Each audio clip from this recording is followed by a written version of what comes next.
I'm Bob Pagliuco. Jen Kwan referred to me as Bobby P, apparently, so that's my new nickname. I work for the NOAA Restoration Center out of Arcata. And I've been super lucky to be fishing in the Klamath River since 2002, and then working in the Klamath River since 2009, and going on this incredible journey with all of these awesome partners in the basin. You guys saw some of those amazing images of the dam removal and the dam construction and all the partners coming together and the tribal activism. And there's been a long road that's been traveled to get where we are today. And Mike and I thought that this would be an appropriate session for this conference, given the place we're in right now with Klamath Dam removal. First time I heard about Klamath Dam removal was shortly after 2002, the Klamath River fish kill, where over 70,000 fish had perished. And then I'd come to SRFs after that and hear lots of sessions on the Klamath and presenters. And I remember hearing a talk by AWOC Troy Fletcher about the importance of figuring something out and moving forward to heal the river that he depended on and his generations before had depended on, not only for sustenance, but as a means of culture to have their world renewal ceremonies as well. So it's been a long journey, a couple decades, maybe more, of activism and hard work, a lot of reports, a lot of analysis. And, it's not just one entity or one group of folks. It takes thousands of people. And I just wanted to see in this room we have here, who's been involved in dam removal in one shape or form on the Klamath River? You either counted fish, or you wrote a document, or you participated in activism, or you traveled to Scotland, or Omaha, Sacramento, Portland.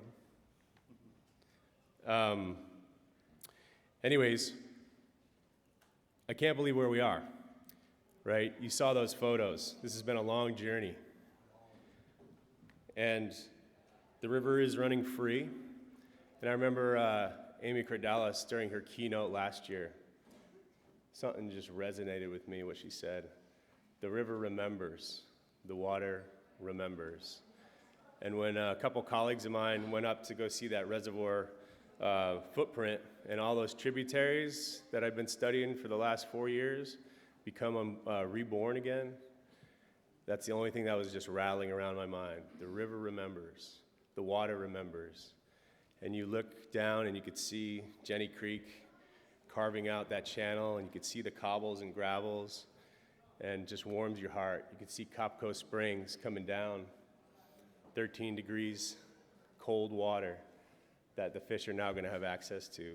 J.C. Boyle Springs, all that cold water these fish are going to have access to. It's amazing to be here right now.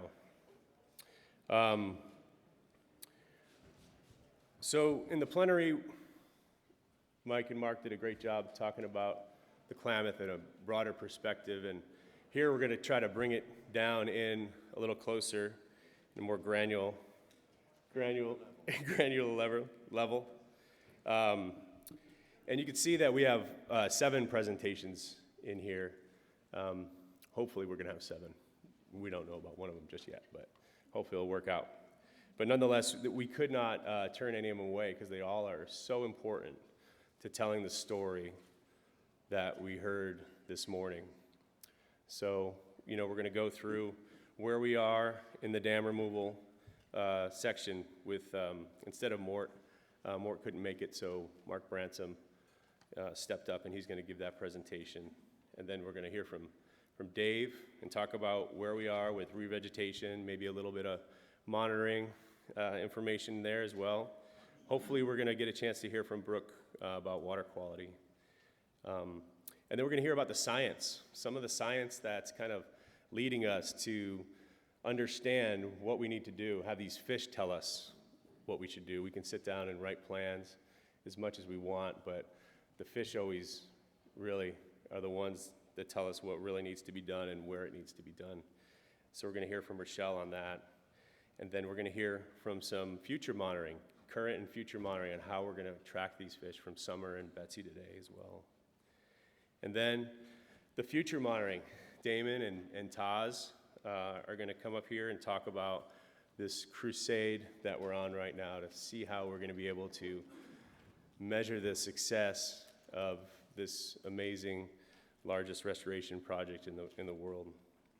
And then our keynote, Ann Willis, she's gonna take us all home and talk about how dam removal in the Klamath kind of sets the stage for other dam removals throughout California. So we have a pretty good cast of characters here, and I'm just gonna let Mike say a few words and then introduce the first speaker.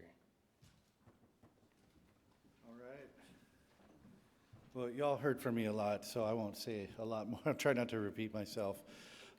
We had Mort McMillan, who's the lead of McMillan Engineering, was on tap to give you a specific update on exactly where we are on dam removal.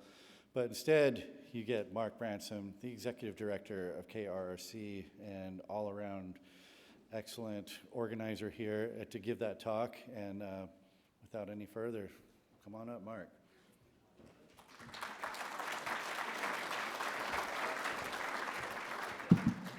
Thank you, Mike, and thank you, Bob. I'm really happy to be a small granule in this effort, and as long as I'm not toxic algae.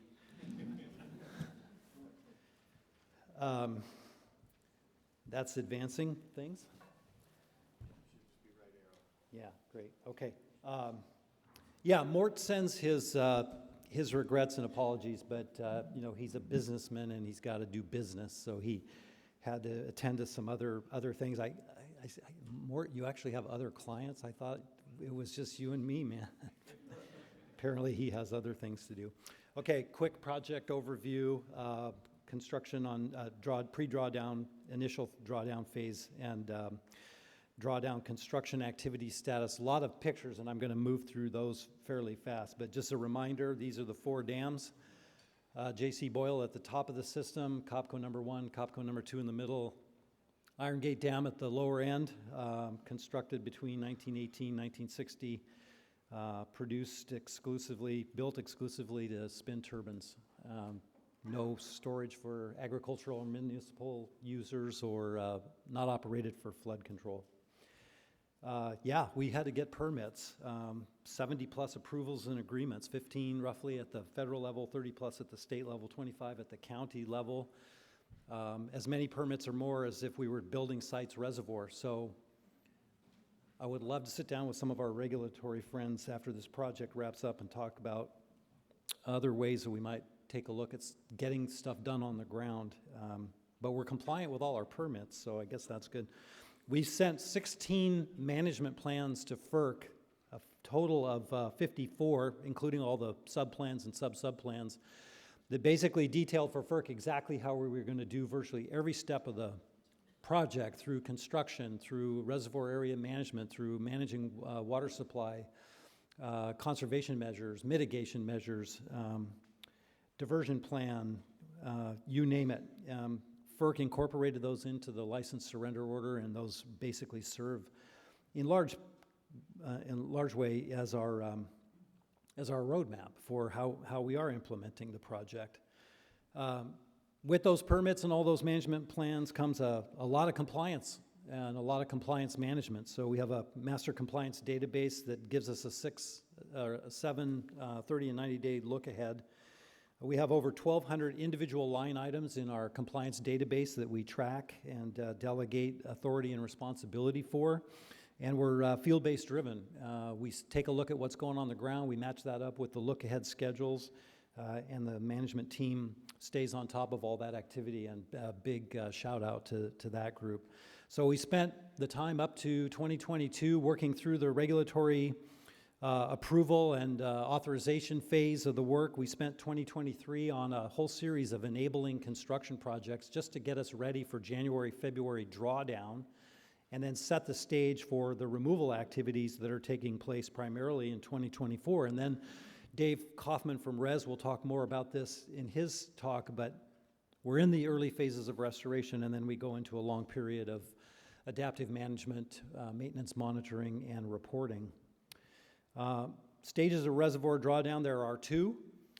There's an initial drawdown, which we completed in January and February, and then a phase we refer to as final drawdown, which is basically waiting to see what we get in terms of remainder of winter and spring runoff. So we're not going to begin removal of the earthen embankment dams at Boyle or Iron Gate until we're pretty sure we're through the spring freshet.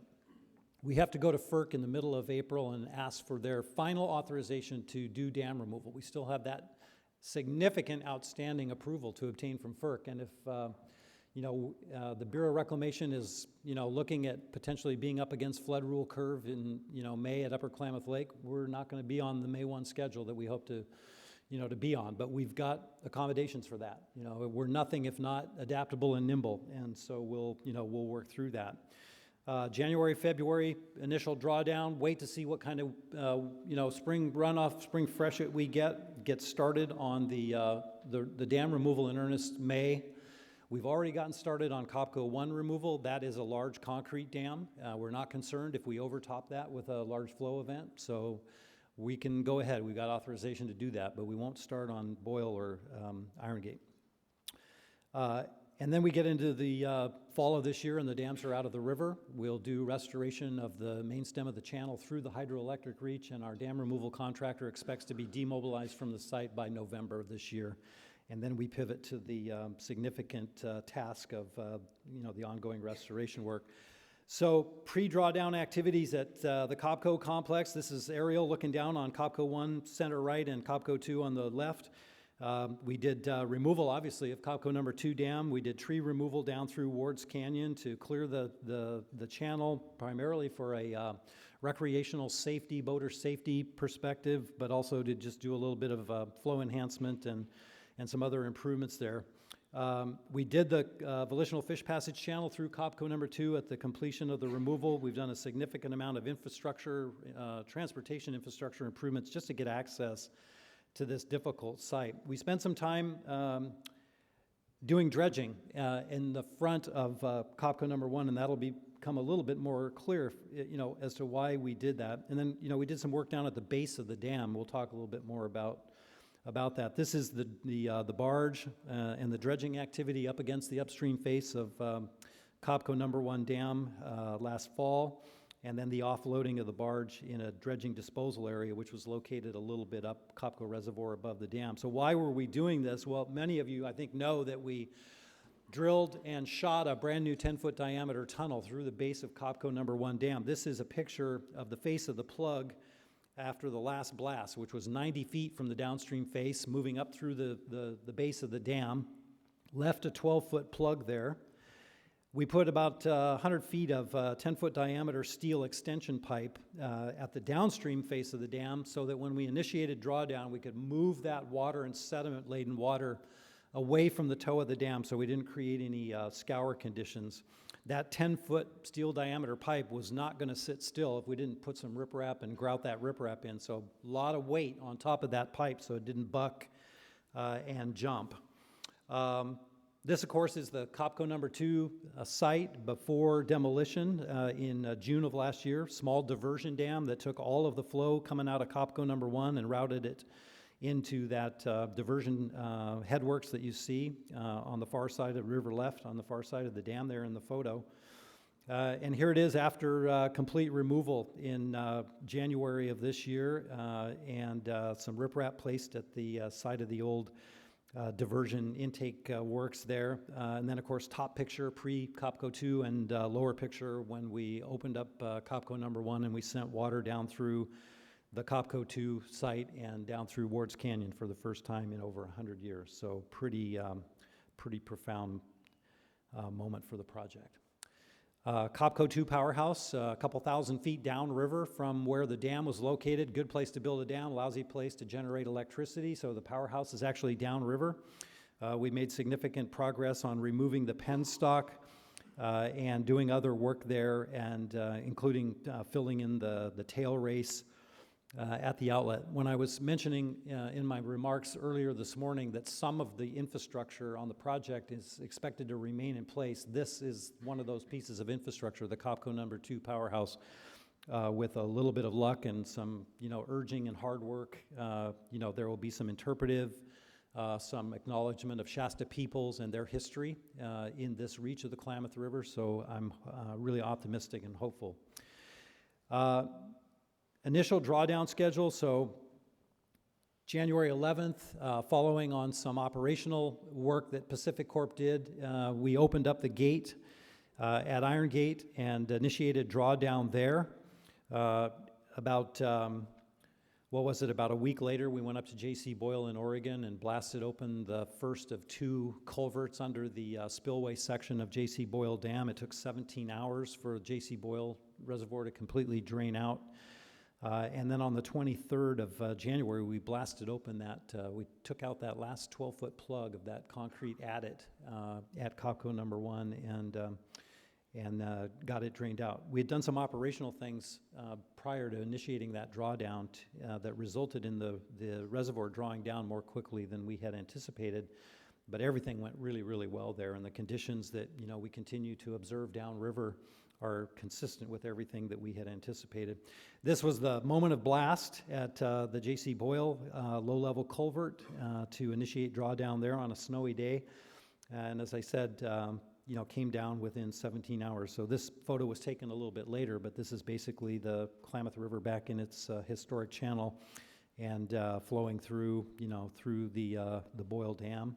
And we continue to do work there, which we'll talk about in just a minute. This is the moment of the blast at Copco number 1.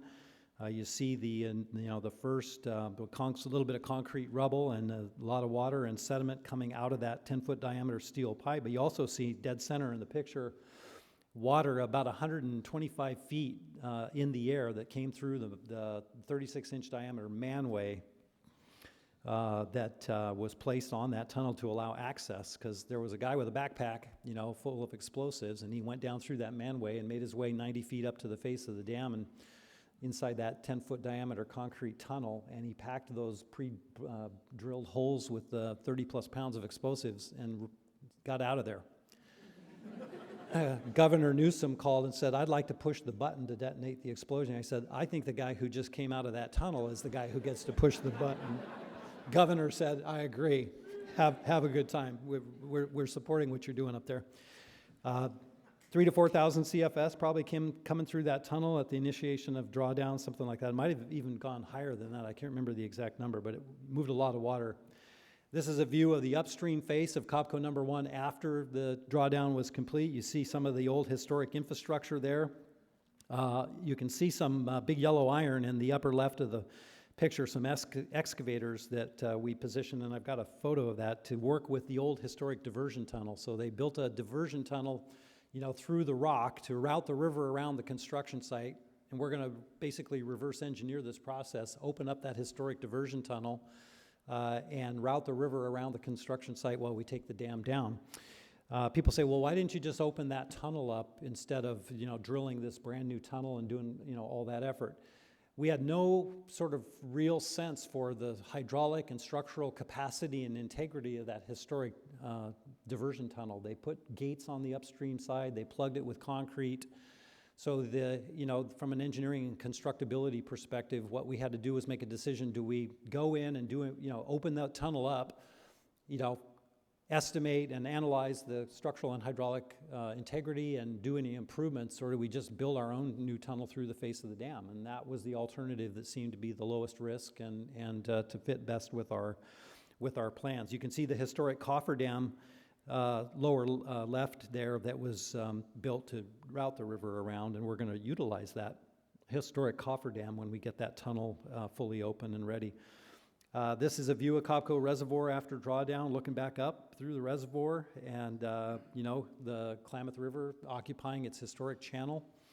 as we anticipated that, it would. Some of the tributaries are, and Dave Kaufman will talk a little bit about this and talk a little, and point out that not all the tributaries are as of right now, but that's some of the work that we continue to do. But just amazing how dynamic the system is up there.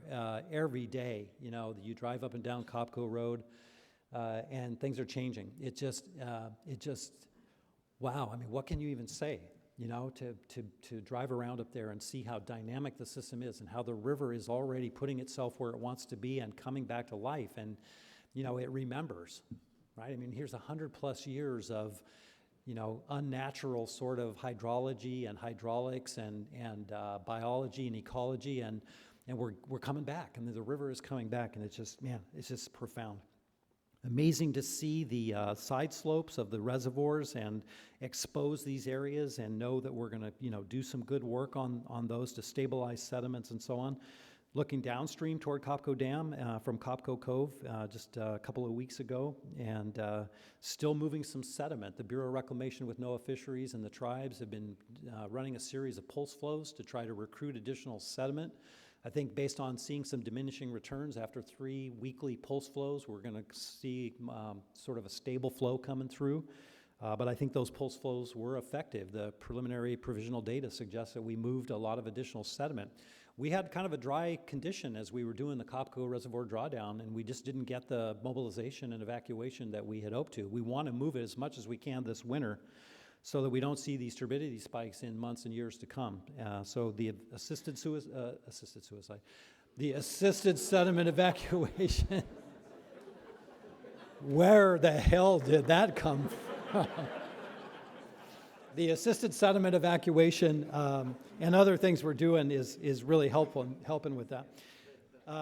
This job, man, is messing with me. More great pictures of Copco number 1, Copco Reservoir.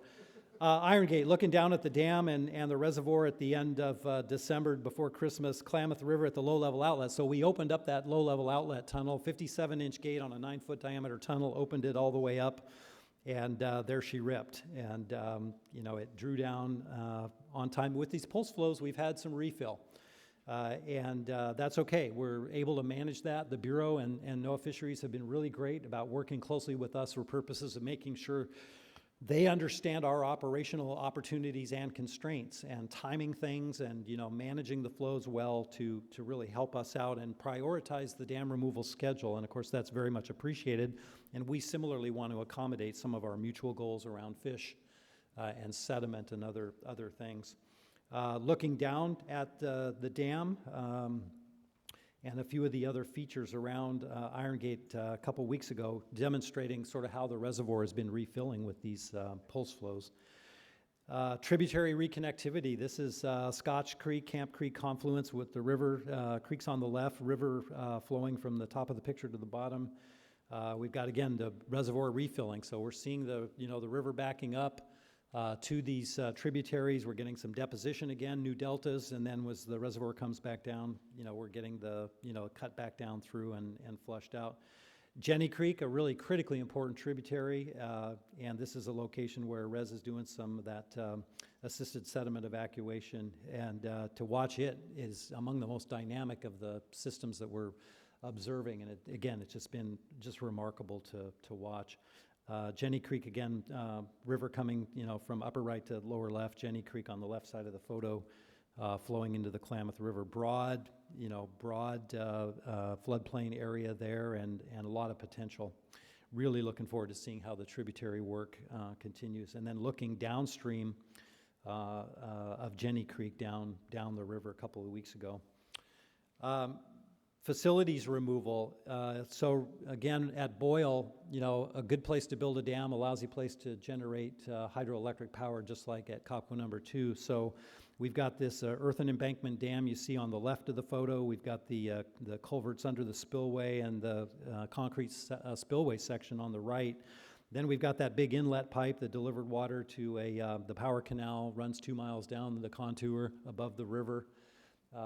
13-foot by 13-foot power canal, roughly down to a forebay, and then through the mountain, and then into the penstocks down to the powerhouse. So that's kind of a quick layout. So a photo on the right shows you, The power canal coming in from the top of the photo down into the forebay and then into the diversion tunnel through the mountain, and then the access road that went down to the powerhouse around Big Bend, the gatehouse, and the scour hole. So anytime there was a load rejection or any other need to shut down the powerhouse sort of on short notice, flow moved back into the, from the forebay, then diverted back to the river and created that enormous, erosion feature known as the scour hole. We're going to use some of the dam material to try to fill in and stabilize that. Here's some work being done on sediment removal from behind the old cofferdam at Boyle. Kind of makes a right angle bend. It's a 90-degree cofferdam there. And again, we'll utilize the historic cofferdam to route the river when we're removing the dam. We've already pulled the fish screen and from the intake building in February, so a lot of facilities removal going on. Interior electrical demo inside the powerhouse and some substation work. So these are things that are already taking place this winter and spring in anticipation of getting started on the actual dam removal. The headgate structure at the lower end is gone, and we've started to do some cleanup work there. This is a picture of the power canal. So the outer wall of the power canal had been completely demolished. We basically converted it into a haul road down to the scour hole so we can move concrete and earth material from the dam site and the power canal corridor down to the scour hole and get it filled in. And then the forebay buildings have also been demolished at Boyle as well. The powerhouse, that warehouse building is completely gone, and you can see the turbines at the powerhouse back there, and then on the right-hand side is the penstock that comes down from the mountain down to the powerhouse, bringing the water from the forebay down to the powerhouse there. We're going to get started on the removal of that penstock on that steep slope, so a lot of work to happen. Copco complex, doing some work there, looking down on the complex, the disposal site where a lot of that concrete's going to end up buried in the center of the photo. This is looking more closely at those excavators I was pointing out earlier. They winched that smaller excavator down to open up those old diversion gates and get those off of the diversion tunnel so we can reopen that. These are more crazy or brave people who drive heavy equipment out to places where you just don't know what might happen, and they're doing work on the demolition of the penstock and bringing in some fill material to be able to get all the way out to the penstock and to the face of the dam there. The intake gatehouse has been more or less demolished at this point, or work ongoing, so good progress there. And then inside the Copco powerhouse, pulling out the electromechanical equipment. This is the Copco 1 diversion tunnel plug loaded and tied in with the explosives. And then here's a picture after the blasting of that plug. So that diversion tunnel is basically, for all intents and purposes, reopened. You may have heard we did a test blast on the top of Copco number 1. We had authorization from FERC to do a test blast to just dial in our methods and our proposed approach. Thank you, Mike, for the little round of applause there. The contractor wanted to see if they could utilize blasting to remove the superstructure on top of the dam, as well as start to remove the dam, because it'll be coming down, from the top through a series of drilling holes, packing with explosives, blasting. So they're getting that dialed in, and probably in the next couple of weeks, or maybe even sooner, we'll start the real formal removal of Copco 1. Iron Gate Dam, of course, the spillway, the earthen embankment dam, the diversion tunnel, penstock and powerhouse. This is a picture of the intake. We're doing debris removal. It's an ongoing effort to make sure that we have the ability to pass biological opinion minimum flows below Iron Gate Dam. We've got some sediment buildup on there and some debris removal issues with these pulsing flows. But again, the cooperation with the Bureau and NOAA Fisheries to dial those in has been really helpful, and we're doing an okay job of keeping that intake open. Here it is, the exposed diversion tunnel intake at the upper end of that diversion tunnel a couple of weeks ago. This is, I think, kind of a cool picture. Copco number 1, Iron Gate powerhouse demolition. So they've pulled the cap on one of the 2 turbines there and positioned a crane to get in and actually start pulling the equipment. So here it is, the removal of the power generation equipment with one of the turbines ready to pull or even completely gone at that point. The hatchery is operational.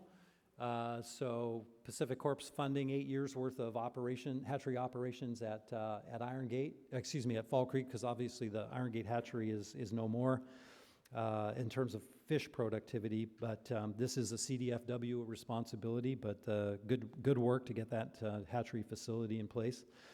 Some new equipment. I mean, look at the scale of this new piece of equipment. I got this photo the other day from Dave Kaufman. I really appreciate that Dave sent this over. You've got this, this tractor trailer lowboy for scale. You got that pickup truck on the left. This is one of the number of pieces of equipment that you'll see up around the site as they're loading, as we're removing the dams. With that, Mike and Bob, again, thanks to SRF for the opportunity to be here. Again, Mort sends his regards and his regrets, and I hope I've been at least an adequate stand-in for Mort today, so thank you all very much.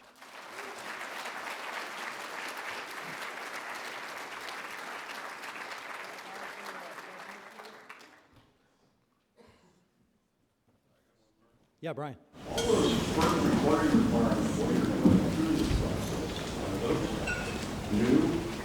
I think there's several animals, and I don't remember that level of accounting. Yeah, Brian's asking about whether what we're doing on the FERC reporting front is typical, and in some ways, yes, and in many other important ways, no. FERC was not accustomed to having an applicant submit 54 management plans before doing the work, detailing virtually every element of how the project was intended to be implemented. So we're doing some consistent reporting across our entire universe of permits, but that's a bit of a unique spin on what we ended up doing for this project. I just wanted to thank Mark here for all his hard work, and me and Mike, we work with the VOR in the southern Oregon with the Klamath, where they turn the spigot on and off. As you guys know, they run the Klamath River. He came in front of us 2 weeks ago talking about these flood emergency flows, so we can make sure dam renewal stays on time. We sat up there for 8 hours and discussing what we're going to do with this excess water. Usually it should be coming down the Klamath River right this time of year. For the first time in 10 years, we're sending it out to the refuge. They're going to finally see water out there for the first time in 10 years. So that's some of the projects that the tribes are doing in this upper basin. Just to let you guys know, because there's a lot of bad media out there for us, these are some things that we are doing with this excess water. So it's just not helping the fish, we're helping the birds and the conservation out there for those refuges too. And it's all because of trying to help this dam with Mark and I just want to let you guys know that, because there's a lot of bad media right now. So thank you. Thank you, Councilman Hockaday. Appreciate that. You want to take a question from this character? All right, well, we're having some technical difficulties. We'll hear from Will Harling. Mark, if you could share one of the most challenging issues that you could publicly talk about, and then maybe how we can support KRRC through this process. Yeah, so what can I talk about publicly with regard to some of the challenges or opportunities, maybe depending on how you look at it, Will, right? But your organization and many others have been, and I know will continue to be, just instrumental in helping us with some of the blockages and getting some things unstuck. Look, over a 30-year career working around water and environmental restoration, and we all know this intuitively, it comes down to the people and how we communicate with one another. And there is legitimate opposition to the project, right? And the whack-a-mole on misinformation has probably been, among the biggest challenges. And frankly, I'll admit, folks, I mean, I got caught a little flat-footed on some of these things. I did not anticipate the level of, pushback and some of the vitriol and the death threats and some of the things we'd see on socials. I mean, so, thank goodness we got help from outside organizations, to recruit a professional, because you didn't want me out on the tip of the spear doing a lot of that stuff. So it comes down to people, and I think dealing with Siskiyou County, frankly, has been among the most difficult things that, we've had to do and address. And look, as I've often said, there are, way of life people and there are quality of life people, and I can really talk to the quality of life people about the things they're concerned about. Sometimes the way of life people are locked in and there's just no moving that, but we can listen. Mike?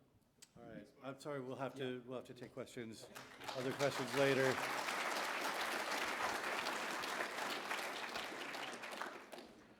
Our next speaker is the Northern California and Southern Oregon Director of Restoration Environmental Solutions out of Houston, Texas, who is in charge of all the restoration activities on the Klamath now and into the future.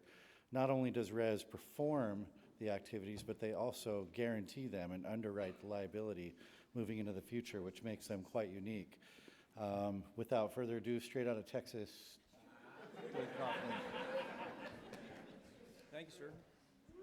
What you said here.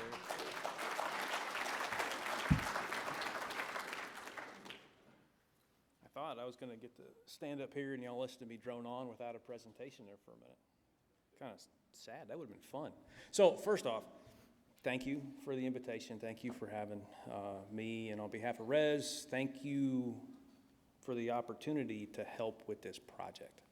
But I don't want to go a step further in this, and I know we've all said this morning, some very nice things were said about Mark. I want to say just one more, if you don't mind, sir. Raise your hand if you've ever given a presentation to someone. Okay, yeah, once or twice, right? And so maybe keep your hand raised if you've ever given it to an angry crowd. Okay, good. Have you given a presentation to 20 different angry crowds over and over and over and continue to just get, okay, right? Okay, so less hands though, less hands, right? And so Mark takes beatings every day so that the rest of us can focus on doing good restoration work. And for that, I want to thank you, Mark. Thank you.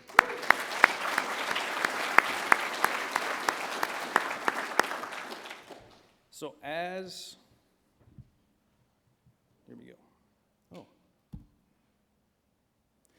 As Mike mentioned, RES, Resource Environmental Solutions, based out of Texas, but we have offices here in Sacramento, San Francisco, and now up near Hornbrook, as we're working on the restoration associated with dam removal, have a litany of items that we take care of for the project. The first of which being designer and contractor for restoration activities following dam removal.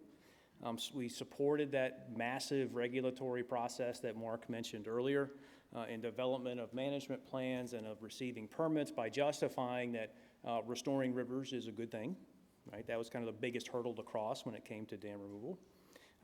Implementing these biological resource protection measures, which I'll talk a little bit more about it, but what are the activities, the specific activities and measures being taken to, while it's recognized that dam removal is kind of messy and there are significant yet temporary impacts to aquatic ecosystems, there are things that can be done to minimize and avoid some of those impacts. I'll talk a little bit about a few of those.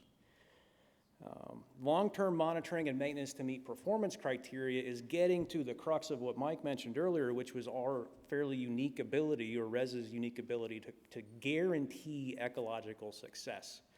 And what that means is you take time to develop a litany of descriptors that tell you what a successful restoration project looks like. And then we work on that project until those success criteria are met, whether it's the minimum amount of time will be on the project, which is 5 years, or it's a number of years past that. Not if, but when some things don't go exactly as planned in some locations. So a little bit about restoration goals of the river. Stepping back, clearly a free-flowing, unimpeded river that provides fish passage is restoration goal number one, and that, of course, cannot be achieved through dam removal. So when we talk about restoring the Klamath River and the LKP, what is the first step to restoring the river? Dam removal. Everything else is kind of secondary to that, because what's the point if you don't remove the dams? supplemental sediment evacuation, and then stabilizing remaining reservoir sediments. Like Mark said, there's an initial flush of sediment following dam or initial drawdown, and then work to help promote that sediment flushing afterwards. And then what we get into with our native vegetation establishment or vegetative restoration piece is keeping the rest of that sediment in place on the landscape, so you don't have this protracted or long, this long source supply of turbidity or suspended sediment moving into the future. And then finally, the icing on the cake is placement of habitat and restoration of habitat within some key tributaries. The presentation from here on out is going to kind of go through focusing primarily in California. And so we got some examples, some repeat photos or close to repeated photos from what you saw with Mark, but I, for one, do not get disappointed or not get bored of looking at these empty reservoirs. Of course, the blast at Copco 1 is what initiated drawdown of Copco Lake. And now we have what you saw a few overhead shots of, and we'll see a few more, which is a exposed former reservoir bed that has now become the land surface, single thread channel flowing through the majority of the reservoir footprint, and sediment that was evacuated during drawdown. Kind of the next phase, and I'm saying it's not just that we started quickly on this, we started immediately following drawdown, was planting, right? When anybody who's done vegetative restoration recognizes that the summertime is a fairly miserable time in an ineffective way, right? Planting in the summer to get veg established. Well, we were running up towards the end of the planting season, and so we got to get veg in the ground. So we worked with the Yurok tribe. After they'd collected all the seeds, they'd been grown out, we had these tens of thousands of pounds of seed stock available to us to define planting locations that were reachable by foot, to get out there and begin getting vegetation on this very fresh, very wet, and very young landscape. Kind of the next step to this is going to be that dam removal, final dam removal. There is still a portion of Klamath River Canyon, or the entrance towards Canyon, that's got a little bit of an artificial bump in water surface because of the presence of that cofferdam. But once that cofferdam is gone, so the dam is gone, then the cofferdam is removed, and the Klamath River is flowing free through that reach of river for the first time in over 100 years. Following that, we are watching the reservoir to see how it responds, and we're watching these tributaries. This one in the photograph, this kind of priority tributary, you see my mouse? No. Is Beaver Creek. Beaver Creek's one of our priority restoration tributaries. I'm going to spoil it just a little bit. We got a really neat underwater video of the upper end of Beaver Creek and a little omicus swimming around in there right beside one of our water level loggers that we were installed for monitoring. So the stock is there. It's ready to come back, which is another one of our obligations on this project. We are here to guarantee fish passage, not just through the dam footprints, which is the dam removal contractor's obligation, but if there is an accumulation of sediment or other kind of anthropogenic debris within these reservoir footprints, we will tackle it so that fish passage is free throughout the entire reservoir footprint. So here's just a couple of nice overview shots. This is just downriver, or just upriver from Ward's Canyon, downriver from that Copco Spring area, looking out across the exposed flats. This is a shot from a little further upriver, looking downstream on Beaver Creek. Beaver Creek, again, one of our priority tribs. We hand seeded to the point where we just couldn't do it anymore. We were all, like Mark mentioned, we kind of had a dry condition during drawdown, and honestly, we were all getting a little itchy about, I don't know about this, it's not raining.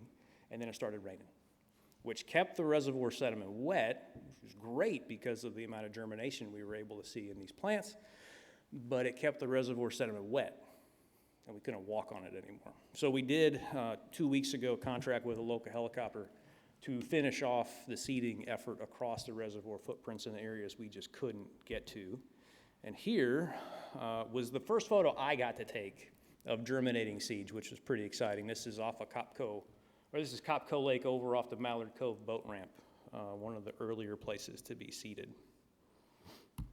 Now moving on to Iron Gate. Well, this Iron Gate presentation is going to highlight even some more tools that we have in our toolbox when it comes to evaluating these sites and adapting restoration activities to them. Drawdown began again in January through that tunnel that you can see highlighted there in the middle. It's pretty well flowing full in that image. And here is the kind of close-up photograph. The black pipe sticking up the top was a vent pipe that helped the water come through without creating a lot of damaging cavitation. So one of the other activities that we do, though, to watch the progression of drawdown and response or recovery of the reservoir footprints is fixed photo monitoring points. So you can see the cameras there are a handful of our photo points. This is one from down near the dam, of course, a pre-drawdown reservoir full condition. And here's the image of that same spot after drawdown. And what was pretty neat, so when Mark and Mike were up here talking and rolling through the historical photographs, there's kind of an island-looking thing there in the middle of the screen. You can see it in the historical photograph when you're looking upriver from the reservoir footprint as just a big old mound off to the side of the channel. So here's another view of Iron Gate. This one is looking upriver towards the Camp Creek confluence. And there's just another view, the main river there in the foreground. Or I guess that is just Camp Creek, looking up the Camp Creek Valley. Here is Jenny Creek. We'll spend a little more time on Jenny Creek here in a few minutes, but looking upriver from that confluence. So photo monitoring points, and then we started the seeding activity, and then this assisted sediment evacuation activity that we talked about, which is physically going in to help mobilize deposited reservoir sediments. This was an activity that had been thought about on this project for a very long time. The original approach was take airboats out on the reservoir during drawdown. We were going to bring out the Cajun Navy from our folks in Louisiana and just be blasting the reservoir rim, washing sediment down into the reservoirs. And man, these reservoirs drop pretty quick. So that was not an option. We mobilized some hand crews to get out there, try to do some work. We had some legitimate safety concerns, pulled those guys out. Waited for sediments to firm up a little bit, and then we got busy with SETI-vac, which I got out of order. They'll come back. Revegetation is kind of the other activity here. This is this Wanaka Springs picture down here in the lower left of your screen is some pre-drawdown work that we did to manage invasive exotic vegetation around the reservoir rims. Our seed crews, seed collection crews, and that now turn seed planting crews from the Yurok tribe, a couple photos of those guys there. There in the bottom right corner, Richard holding the first acorn that got planted as part of the revegetation program in Iron Gate Reservoir. It's a pretty cool moment.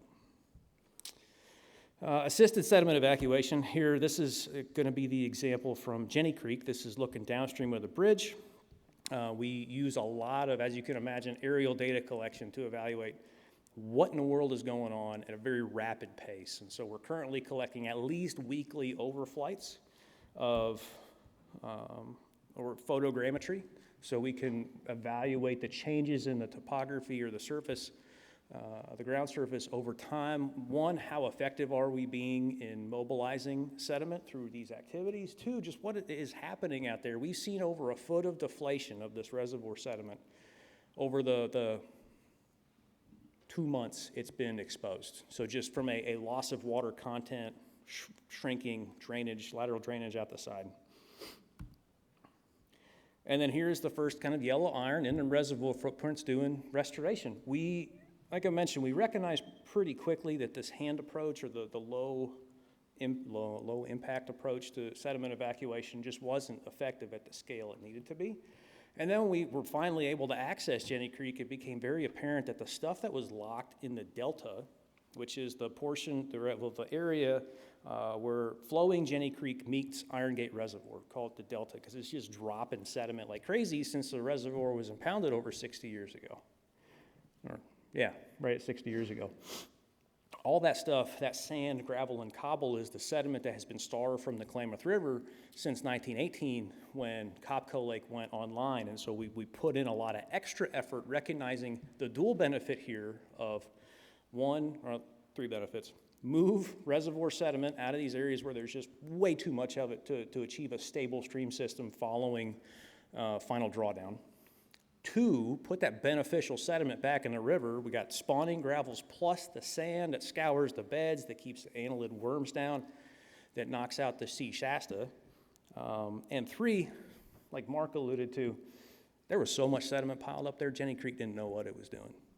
The channel was over here, and then it was over there, and neither one of those places were where it was supposed to be, based on the historical area photographs and mapping we did. So this effort took Jenny Creek from what is the right side of the image, that's where the flow path was immediately following drawdown, shifted it all the way back over to the left side of the valley to plop it almost right on top of its historical alignment, get it back in the big cobbled boulder channel that it flowed through since before the reservoirs. And so this is a picture of what was happening during that time when we had dual flow. At one point we had flow in 4 different channels, just cleaning sediment out of this area. Finally put it back in the one on the left, and then have continued to kind of march it left ever since to keep things moving. Here's an overview shot of this activity, pre to immediately post. And then with our work shifting things around, I'm gonna toggle a little bit because I'm a photo toggler, right? So river kind of to the, we'll call it the north side of the photo, so to the top, towards the top of the photo, shifted it down to the left side of the valley over a week or 2. Using crews, our own res crews, but also some incredibly capable operators from the Yurok Tribe Construction Corporation. Here's just a shot looking upstream. And then planting, okay, so the next activity is we're shifting into monitoring, because Bob asked nicely, and Dan teed it up for me. So one of the monitoring activities that we have associated with the project is spawning habitat. There was a recognition that during drawdown, one of the kind of severe yet temporary impacts was going to be going to wipe out some reds. Dan can tell me if I get this wrong, but wipe out some reds downstream of Iron Gate Dam. And there was an obligation and a commitment by us to identify an adequate amount of new or newly exposed spawning gravels, either in the reservoir footprints or in tributaries upstream, to offset the impacts to the reds in the river. And we did this fairly successfully, I would say. This is one example upstream of the Fall Creek confluence. You can see Fall Creek there coming from the hatchery, which would be kind of straight off the top of that photograph through a brand new open live bed, open bottom culvert down to its now confluence with the Klamath River. The yellow lines denote some of that identified spawning gravel, and here's some photographs that kind of show what it is that we're finding out there as these reservoirs are receding. And because this is a hot topic, water quality in the Klamath River is a fairly hot topic right now. So these graphs are current as of a couple of days ago. Honestly, would have been neat to do it current as of today, but I ran out of time. So blue on the next 3 graphs is going to be discharge or gauge height, because at the second, the gauge at Daggett Road or Daggett Bridge, we don't have stream flow, we only have gauge height. But what you can see is the hydrograph overlaid with a turbidograph, right, turbidity values. These early peaks, let's say from late February through March 7th, Mark showed a picture of an excavator working on the cofferdam at J.C. Boyle, and that's what's reflected in this turbidity data downstream of J.C. Boyle Dam. And then the pulse flow started, so the NOAA Fisheries worked with the Bureau of Reclamation and said, okay, pulse flows to help clean out the channel. Geomorphic flows to help promote a more healthy geological setting or geomorphological condition through former reservoir footprints, between Coho, or J.C. Boyle and Coho, and then downstream of Iron Gate, by keeping that reservoir sediment moving. And what you can see, as expected, is a increase in stream flow, followed by an immediate increase in turbidity. But then, is there a laser pointer? Probably not. One of the cooler things is if you look not necessarily at the peaks of turbidity, because turbidity tells you the water's cloudy, doesn't necessarily tell you how much there is. So we're using turbidity to show us trends in water clarity. But if you look at the bottom, the low points, right, between the high points, the water's pretty good shape, and you're starting to see a general or gradual decrease in turbidity values during those interim periods over time. It's much more pronounced at this Daggett gauge, where again, blue being gauge height, yellow or gold being turbidity, and we're seeing that gradual decrease or cleaning of the channel. Those flushing flows are having a positive effect on sediment availability within the stream channel, the river channel, and we're bringing turbidity back down to the lowest points it's been since the initiation of drawdown. Now here, for the graph junkies in the room, a little more interesting, right? You see a delayed response of turbidity to stream flow. Now this is stream flow downstream of Iron Gate Dam. And what happens at Iron Gate, Mark showed again the pictures of scooping and cleaning things off the intake at the upper side of Iron Gate. Well, Iron Gate's got a kind of a small tunnel, if you think about it in the grand scheme of things, and in order to produce the flows, produce adequate flow downstream into Klamath, you have to kind of fill up Iron Gate a little bit to push water out through that tunnel. And so what happens is as that Iron Gate fills up during these pulse releases, sediment drops out in the Iron Gate reservoir farther upstream. As the water comes back down on the tail end of the hydrograph, it starts getting back into the channel and eroding that sediment again, and that's why we have these, again, these peaks that kind of follow the peak in the hydrograph. Now, what if the graph had continued past the 25th, what you would have seen is a similar response as to these first two on the 13th and the 21st. There's a peak, it's back down, and as of a couple hours ago, Iron Gate turbidity was at the lowest point it's been since before drawdown. So again, the flushing flows are doing their jobs. And now, kind of the fun stuff. This is not just a photograph of a handsome res fisheries biologist sitting by soaking in the river. He is watching an otter playing in the river. So to those folks who like to talk about the river of death, wouldn't be an otter there if there wasn't something for that otter to eat. All right? I think I'm right. So the river is coming back. It's full of birds. It's full of diving ducks, which again aren't diving unless there's something to dive for. The river's recovering. The river does remember, and it's doing exactly what we thought it would. Thank you.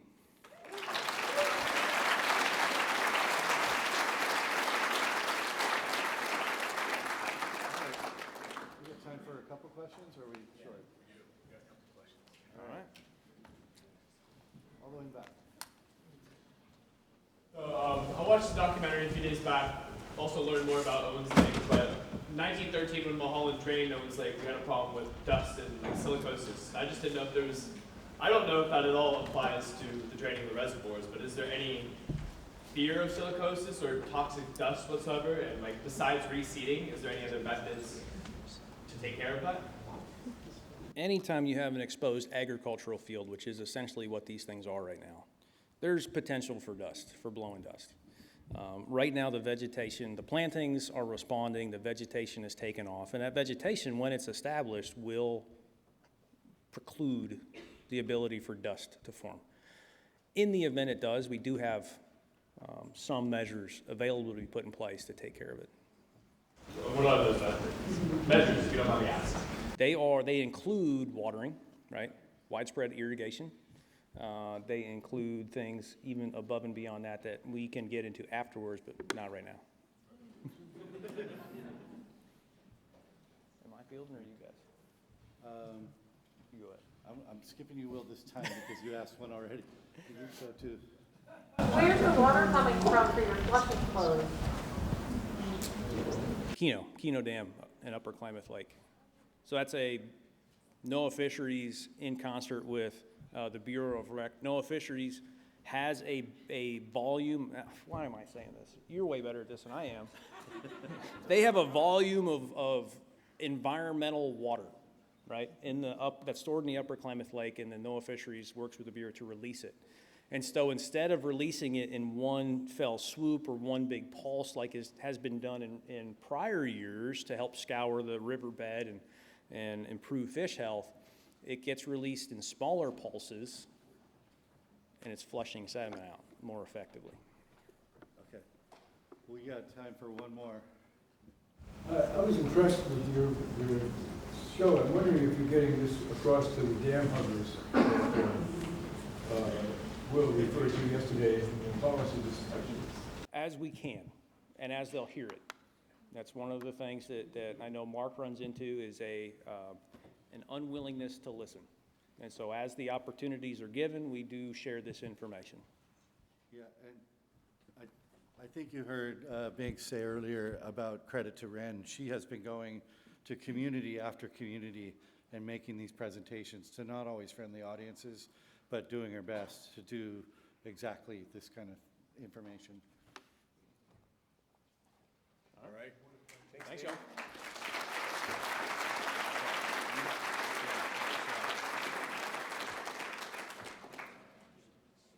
All right. So we're going to end up skipping. Unfortunately, Brooke couldn't make it. So we're going to be going over Rochelle Tallman's study. And I just want to tell a brief story. I love these gatherings, right? But I think a lot of work gets done here. And it might not be here watching someone sit up and talk and show graphs and whatnot, but it's kind of out in the hallways, and it's out at the bar, and it's kind of out at lunchtime.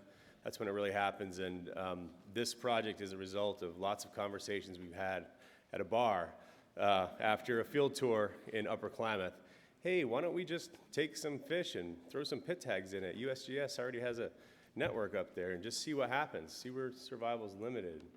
And then with that evolved into more conversations, and then hundreds of thousands of dollars were raised, and we got 2 grad students out of it. And I want to introduce Rochelle, who's going to talk about one of the projects here, looking at acoustic telemetry. So Rochelle Tallman is a PhD student at UC Davis, and she's going to be talking about the survival of spring run Chinook in the Upper Klamath.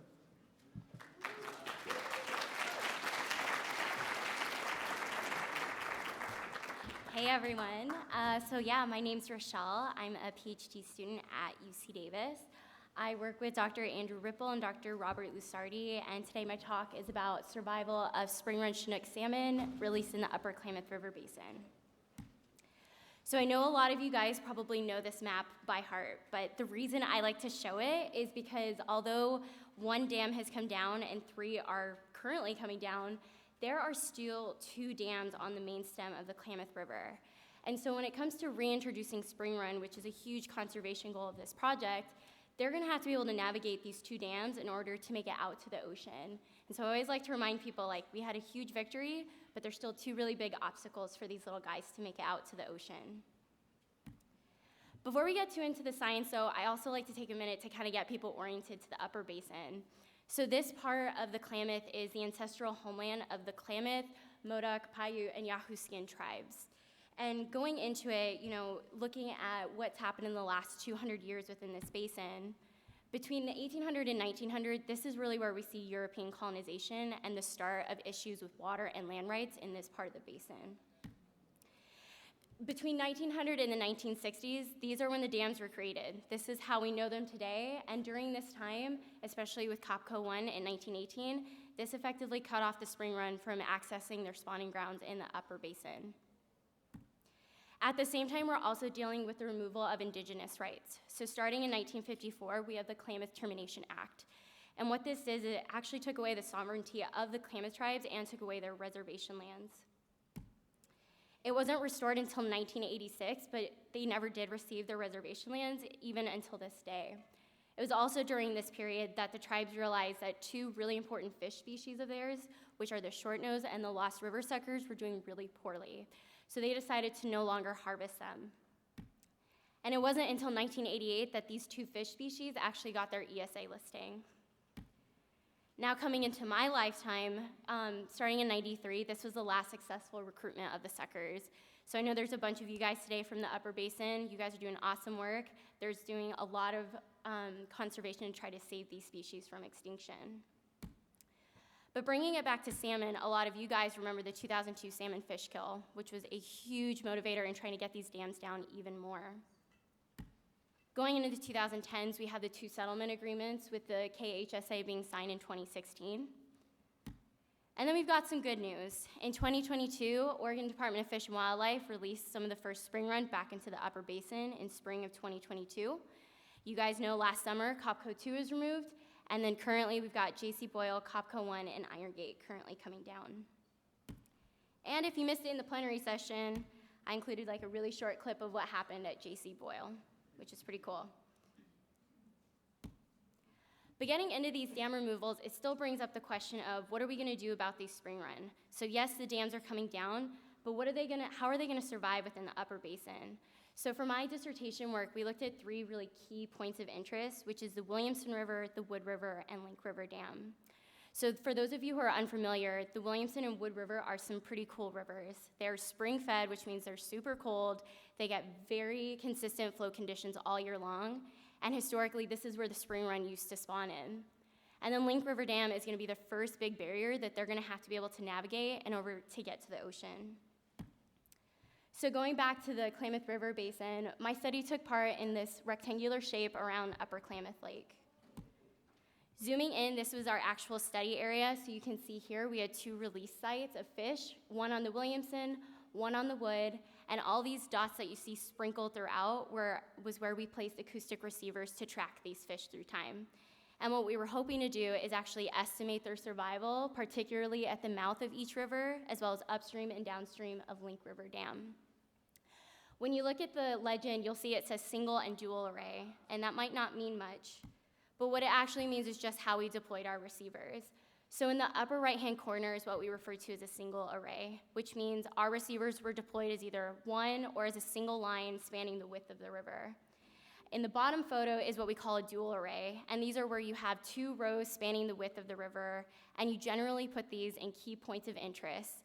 The reason for this is it gives us directionality so we know which way the fish moved, but also it increases our ability to detect them. So how does this technology work? If you've never used acoustic telemetry, don't worry, you're about to become big experts on it. So here is what we call a hydrophone. This is something that we deploy into the water channel. We usually have it anchored with weights. Personally, my team likes to use gym weights. And at the very top of it, you have something called a hydrophone. And this is what is listening for transmissions in the water. So what ends up happening is you have a fish that swims by, and inside that fish is an acoustic transmitter. And this is what they look like up close. That acoustic transmitter is pinging a unique identification code into the water column, while at the same time, our acoustic receiver is listening for that transmission. So under ideal circumstances, this is a great technology to use. Under the worst circumstances is when you've got a lot of noise. So think of shallow water, wind, or chop. Keep that in mind later on. That's gonna become very important. Okay. So we actually did acoustic tagging from March 28th through April 1st of 2022. There's a good chunk of you guys that were actually at this event. It took an army to get it done. There was 5 tagging stations. Each one had a tagger, a data recorder, and a fish surgeon. You can see here, we actually have to open up the fish, insert the tag, and we have to suture them up just like a surgeon. And at the end of the process, they got divided into 3 live wells that you can see in the bottom right-hand corner. The reason we did this is we wanted to make sure there was a very close, even number of fish that got released into the Wood and Williamson. And then that 3rd live well was actually to be kept, those fish were gonna be kept back at Oregon State University, where we could monitor their battery life as well as surgeon effects. So for this study, we released fish on April 4th. 513 were released into the Williamson, 513 into the Wood, and then 131 of those tag effects fish were brought back to Oregon State University. This is personally one of my favorite slides because these are Klamath tribal members putting back some of the first spring run into their ancestral river, which is the Williamson. Yeah, good stuff. All right, so dealing with all that data, you're probably thinking, okay, that's cool, you did all that, but how are you gonna get the survival estimates? So how many of you have ever had to do a mark recapture study? All right, you're golden. So what we did is we did something called a multi-state model. If you've ever had to do a Cormac Jolly Seaber, it's the same exact thing, except the only thing we did different is we have 2 release sites, the Wood and the Williamson. I like to call it magic because it kind of looks like magic when you have it up on the screen like this. But really all it's saying is you have 2 release sites, and everywhere you see a horizontal line is where I deployed an acoustic receiver. At each line, we're going to estimate survival, and we're also going to measure something called detection efficiency. What that means is we want to know how well did our receivers actually capture the fish. So the way you get that data is you look at the downstream receivers and see which fish were actually captured at what receiver. What we end up doing is we create something called a capture history. So each one of these horizontal lines, if you ever look at my data, you're gonna see a bunch of 1s and 0s. 1 meaning the fish was captured there, 0 meaning it wasn't. And that informs the model of what the detection efficiency was like for that particular site. So going back, I'm like pretty excited because I did get this model to run. Believe me, it was a lot. Okay, so at the mouth of the Wood River, we had an estimate survival of 77% from the release site to the mouth of the Wood. At the mouth of the Williamson, we had an estimated survival of 72.2%. And getting to just upstream of Link River Dam, the Williamson had a 4.3% survival and then a 6.4% survival. And then downstream of Link, Wood had 3.7% and Williamson had 5.4%. Now I know that that's kind of concerning because then the next question becomes, okay, well, what happened to your survival? But there actually is a really cool story behind that. But for now, one of the biggest things we took away was, okay, cool, in the tributaries, survival was pretty high. Something is clearly happening between the tributaries and Link River Dam. But what was even more cool is if you only look at the stretch of Link River Dam, we had 85.2% survival. So what that means is 85.2% of the fish that approached Link River Dam were able to successfully navigate it. Keeping in mind that my downstream receiver is not right up against that dam. Logistically, it's quite a bit of ways downstream, so there are other factors that could have affected the survival other than the dam. But to be honest, when I did this study, I told my colleague Mark, I'm like, dude, it's gonna be 0. We're not gonna get any fish to get over this dam. So it was a really nice surprise to see it was 85.2. But getting back into the whole, like, why was the survival so low to approach the dam? My colleague Mark got some really interesting calls that summer. We got fishermen calling him being like, hey, I caught a spring run Chinook salmon. And you might be like, well, how do they know? Well, those salmon haven't been in the upper basin in 100 years, so those fishermen know when they catch a spring run Chinook. And they're calling him, letting him know, like, this is where we found it. And he was getting excited, and so they actually deployed pit tag receivers into Pelican Bay, which is right here. And what the cool thing was is they were getting pit tag detections of spring run holding out in Pelican Bay. And you might be wondering, well, why are they hanging out in Pelican Bay? Well, one of the things is Upper Klamath Lake gets really warm during the summertime, and redband trout have been known to go hide in these cold water refuge spots over the summer. And that was definitely something that people had talked about with me is, do you think they're gonna do that?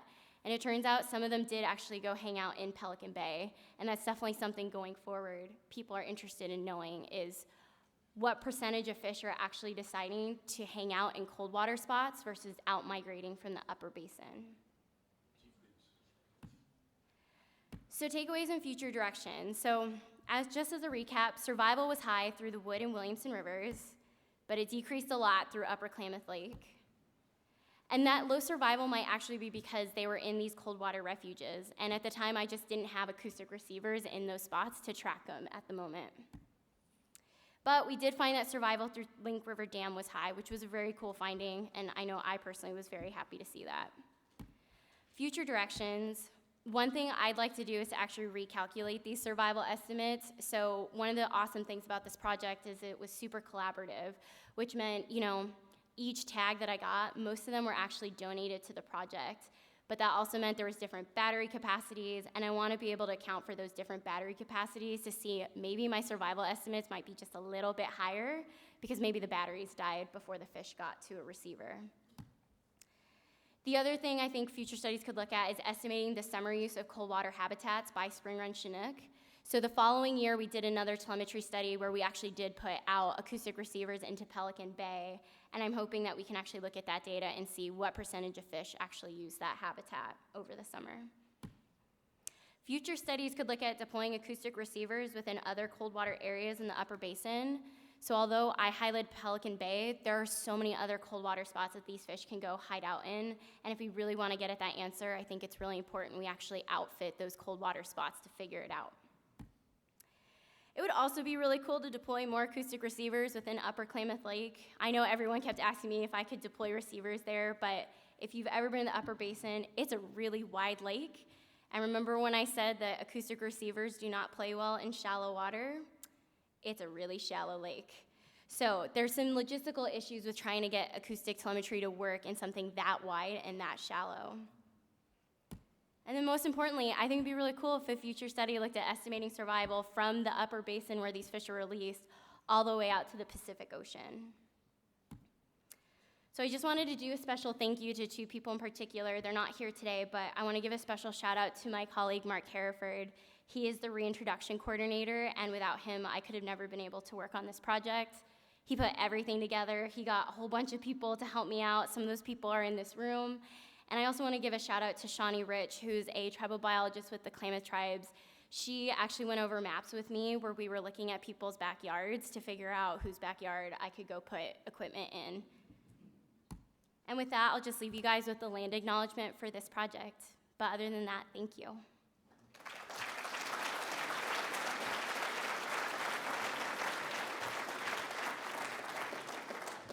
Okay, I have moderator's prerogative. I want to ask a question. Okay. So when the fish migrated out and then you had detections down at Upper Klamath, what was the temperature profile of that? Because I think we can cross-reference that with the use of thermal refuge downriver. Yeah, no, that's a great question. So the other cool thing about the acoustic receivers is they also record temperature at the same time as when a fish goes by. So within the wood in Williamson, it was about 8 to 9 degrees Celsius, but as you approached Upper Klamath Lake, you were getting into about 13, keeping in mind that the fish moved from about early April to mid-May. And then at the upstream, downstream of Link River Dam is where we saw the highest temperatures, and where fish were recorded, I want to say the temperatures hovered between 15 and 18 degrees Celsius. Most of the fish that got detected at upstream of Link River Dam were detected, the last ones were detected by early June, which is right around the time the lake's starting to get kind of bad. Yeah, that's amazing. All right, so we'll take some other questions. We have some time. We got about 5 minutes worth. I got one. Well, hang on. Let me go to Ross Stalin, and we'll go to you. Yeah, are there any acoustic receivers farther downstream or in the estuary? And do you know any of the fate of your fish once they went below Link River? Yeah, so I think, is Summer here? Yeah, Summer. Yeah, so Summer is in charge of the downstream receivers. Yeah. Yeah, so there were some deployed. I think we looked at it on the first year to see if any fish made it through, but I wasn't expecting any just because the dams were still in place at this time. But did you get detections? We had one tag code that was questionable. That's what I like to call it, is that it was meeting the filter criteria, but I was scared to tell people it was a real fish. Yeah. All right. This part of the room, you guys ask a question. Nobody from here. There we go. Do you have any plans for teasing out what the stressors are on the lake for temperature? Yeah, I think there is a lot of work going on in like monitoring it. I think some of it is, I think people know like temperature is a problem in the summer, but I think the biggest issue or a big shortcoming of my study is it's a huge area for me to track fish with the number of receivers I had. And so I think for me personally, what I'd like to see is, can we at least figure out, are they actually dying in the lake or are they hiding in cold water refuge? I think that's one of the biggest things, at least when people ask me questions, I feel like the automatic response is, oh, well, they died. I'm like, well, actually, we don't know if they died or they just ended up in an area that I didn't have equipment to monitor them. Troy? Oh. I just want to say thank you for your study and all those careers. I'm trying to tell you that is science for us, the Karuk tribe. Chipix is going to survive, and when I'm talking about that, is that a spring salmon that stayed in Upper Basin for 2 years, and that's the first salmon the Karuk tribe eats in the springtime.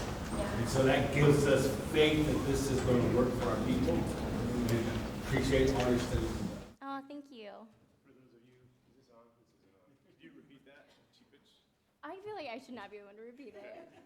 So Troy was just mentioning that there's a Karuk word for a bigger fish that came down in the spring that they would harvest, and they were believed to be growing big in Upper Klamath Lake, just like those fish that she showed. And the word for that is chipich. It's a half pounder, but it's not a half pound steelhead. That's right. It's a half pound fresh water salmon moving through the ocean. The other way. The other way. TK right there.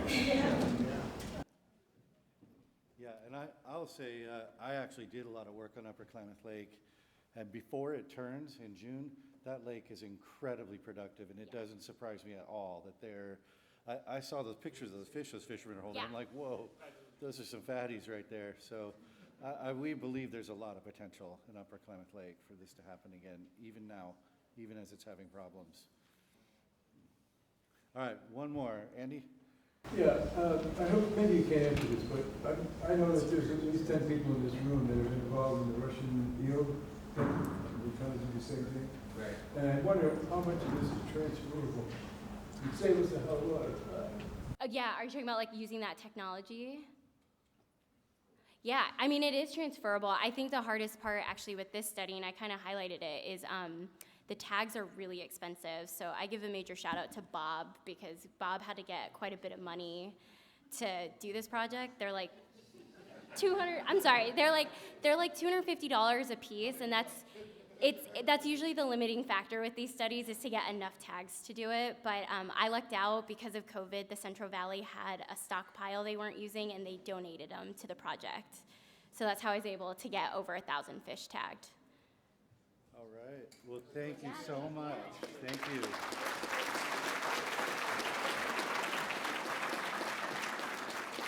We are on break until 3:10. And our next speakers here are Betsy Stapleton and Summer Burdick. Betsy Stapleton is the 6-year semi-informal and formal coordinator for the PITAG Collective, the Fisheries Collective Project. Betsy lives on Lower French Creek in the Scott River Valley amongst the Coho, is a Jane of all trades, and is a force in the Scott River Valley, does a lot of work with the Scott River Watershed Council. And Summer Burdick is a USGS research fisheries biologist. She's been working in the Klamath River Basin for 18 years and is organizing sessions at Western Division AFS in Honolulu coming up. If anybody wants to go to a dam removal session there, has been very helpful in doing that. And without further ado,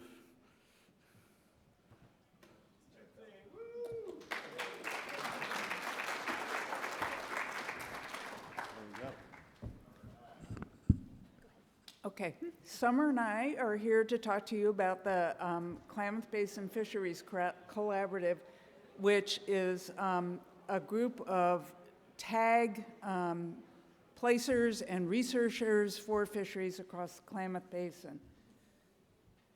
And we're all here in the Klamath Dam removal session, so the context of this talk is pretty clear. It's Klamath Dam removal.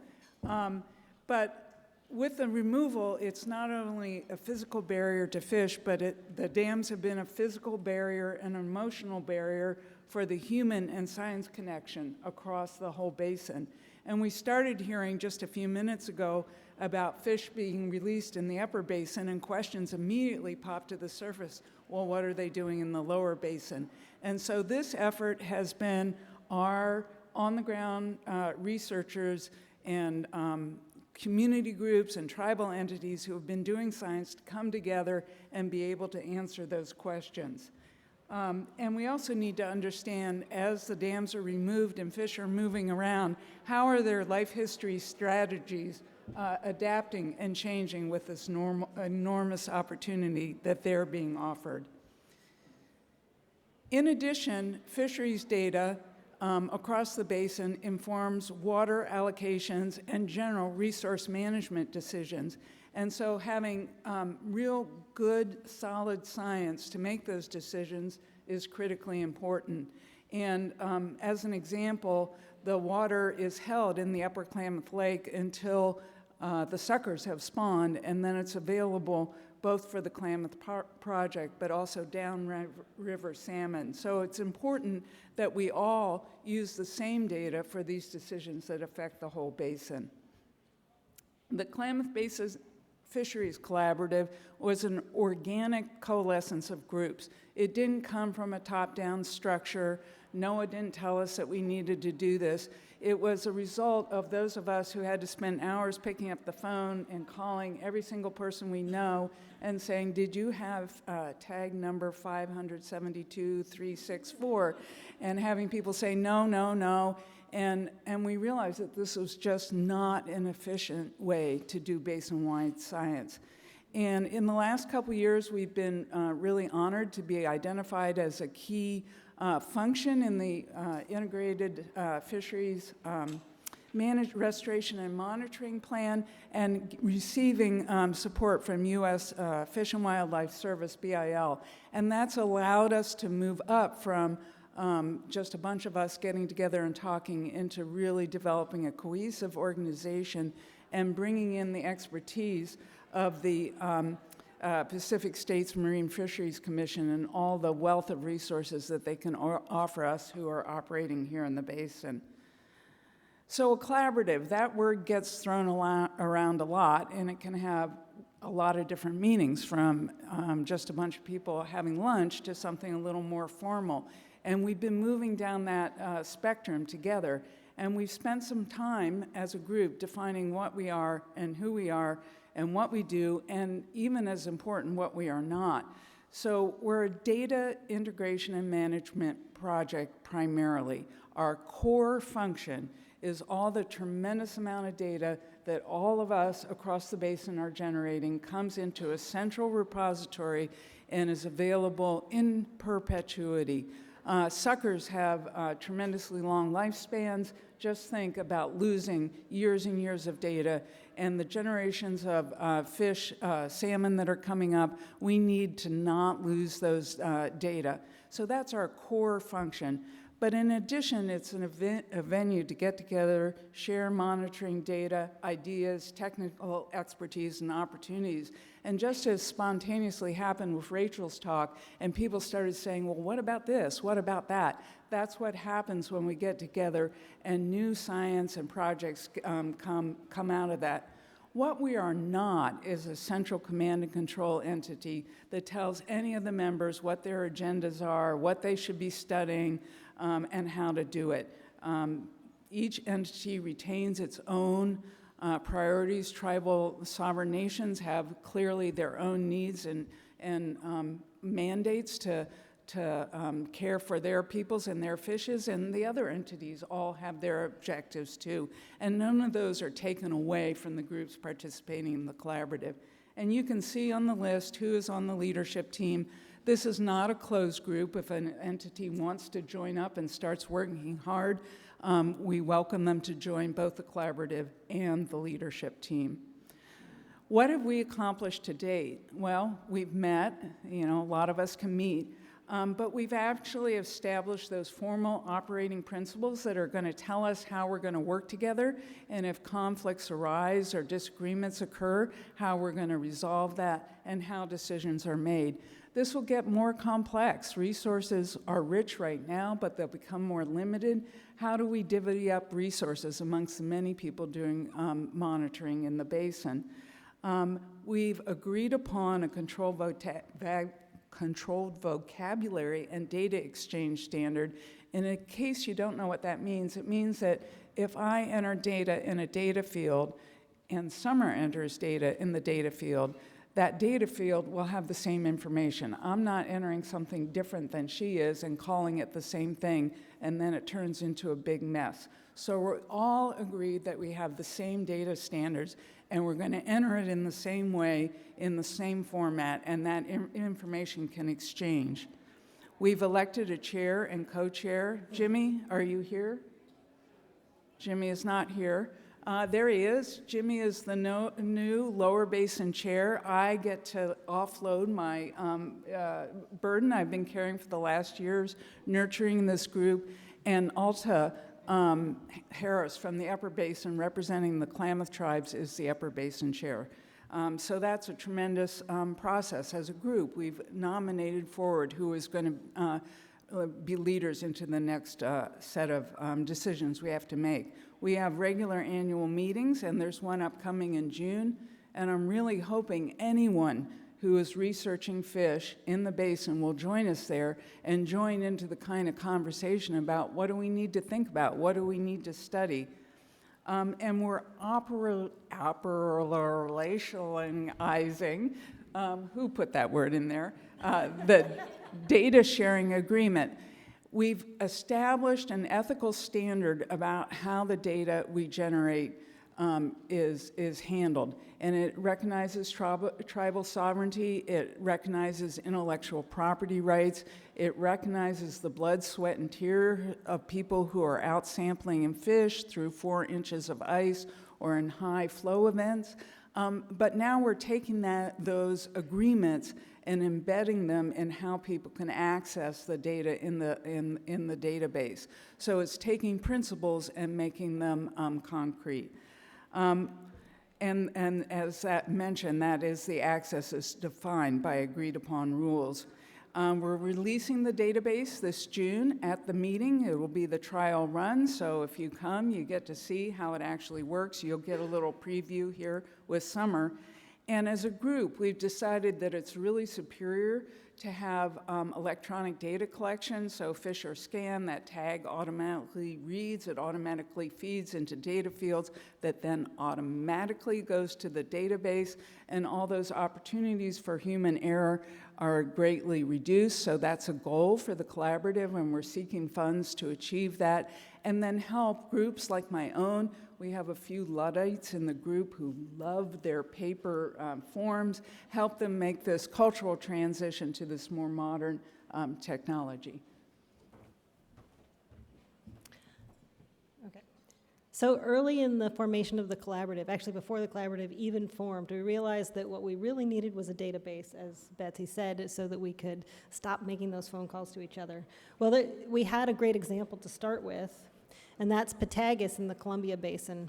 So Patagus has been around for 37 years, and they have over 57 million pit-tagged fish in their system. And they have data collected by 56 different organizations. So they're quite a large organization. They have a staff of about 5 people that runs Patagus. And when we first started this, we called them and we said, hey, we'd like to be part of Patagus. And they said, sorry, we don't have a big enough staff. They couldn't take us on. So, and it also had to do with funding. They had funding that was very specific to the Columbia Basin. So they said, hey, what we'd really encourage you to do is start your own database and make it interoperable with Patagus. So that's what we did. Our database now has been around since about 2011. It's been growing and evolving ever since then. It holds about 13 million different detections on about 260,000 fish. And it contains 12 different species, and it's growing all the time. We're still continuing to put in data. We're still continuing to put in backlogs of data into the database to get it to have it fully functional and operational. The database is completely interoperable with Patagus, which means that if we tag fish in Klamath Falls or in Upper Klamath Lake, they can be detected in the Columbia Basin and vice versa. So this is an example here where some suckers were tagged on Upper Klamath Lake, and they ended up on some bird islands in the Columbia Basin, and the opposite has been true. So to access the database, you can use the website, which also has information on the collaborative itself and on upcoming meetings. But in this website, you will find an API data exchange where we can push data up into the database, and then you can get data from the database and push it back down into data systems held at local levels from each of the organizations. KBFC also offers electronic data support. We applied for a grant recently to help everybody to collect better data and help with electronic data support. So we're kind of a resource for everybody collecting pit tag data. When the database is up and running this June, you will find this KBFC user portal, and this portal will allow access to the data for anybody who wants to get to it. There'll be different levels of access depending on your permissions.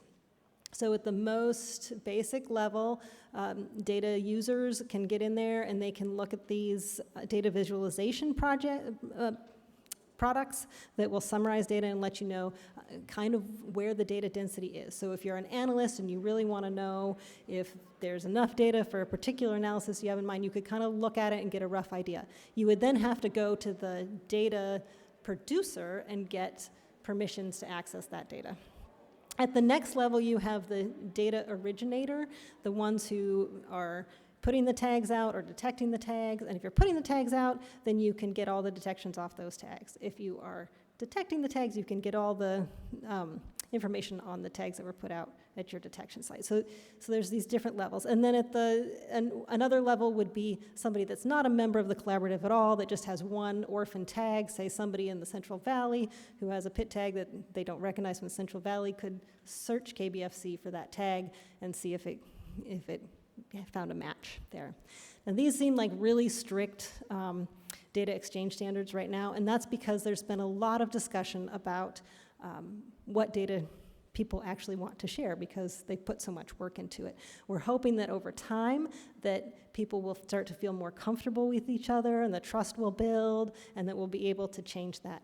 The database is functional in a way that if one user wanted to give more access, say USGS is required, for example, to give access to all their data, the database could be set up so that all USGS data is available, but say another organization, I'm just going to say Scott Valley because Betsy's here, didn't want to share all the data for some reason, that the database would be functional to restrict that as well. And then you would be able to tell who you needed to ask to get behind those walls. And that allows different users to feel safe about their data exchange. So the database and the collaborative has been really productive. This early project, this Coho ecology project, was one of the first studies that came out of the collaboration among data users. And in this project originated because there were the Karuk and the Yurok and Fish and Wildlife Service all had a common shared interest in Coho ecology in the lower river. And specifically, they wanted to know what tributaries were contributing to the Coho populations. And they realized that they needed to share data in order to do this. This study resulted in a couple of key findings, one of which was that the different tributaries had the most fish in different years. And it wasn't always the same tributary that contributed the most, that these things, that it moved around.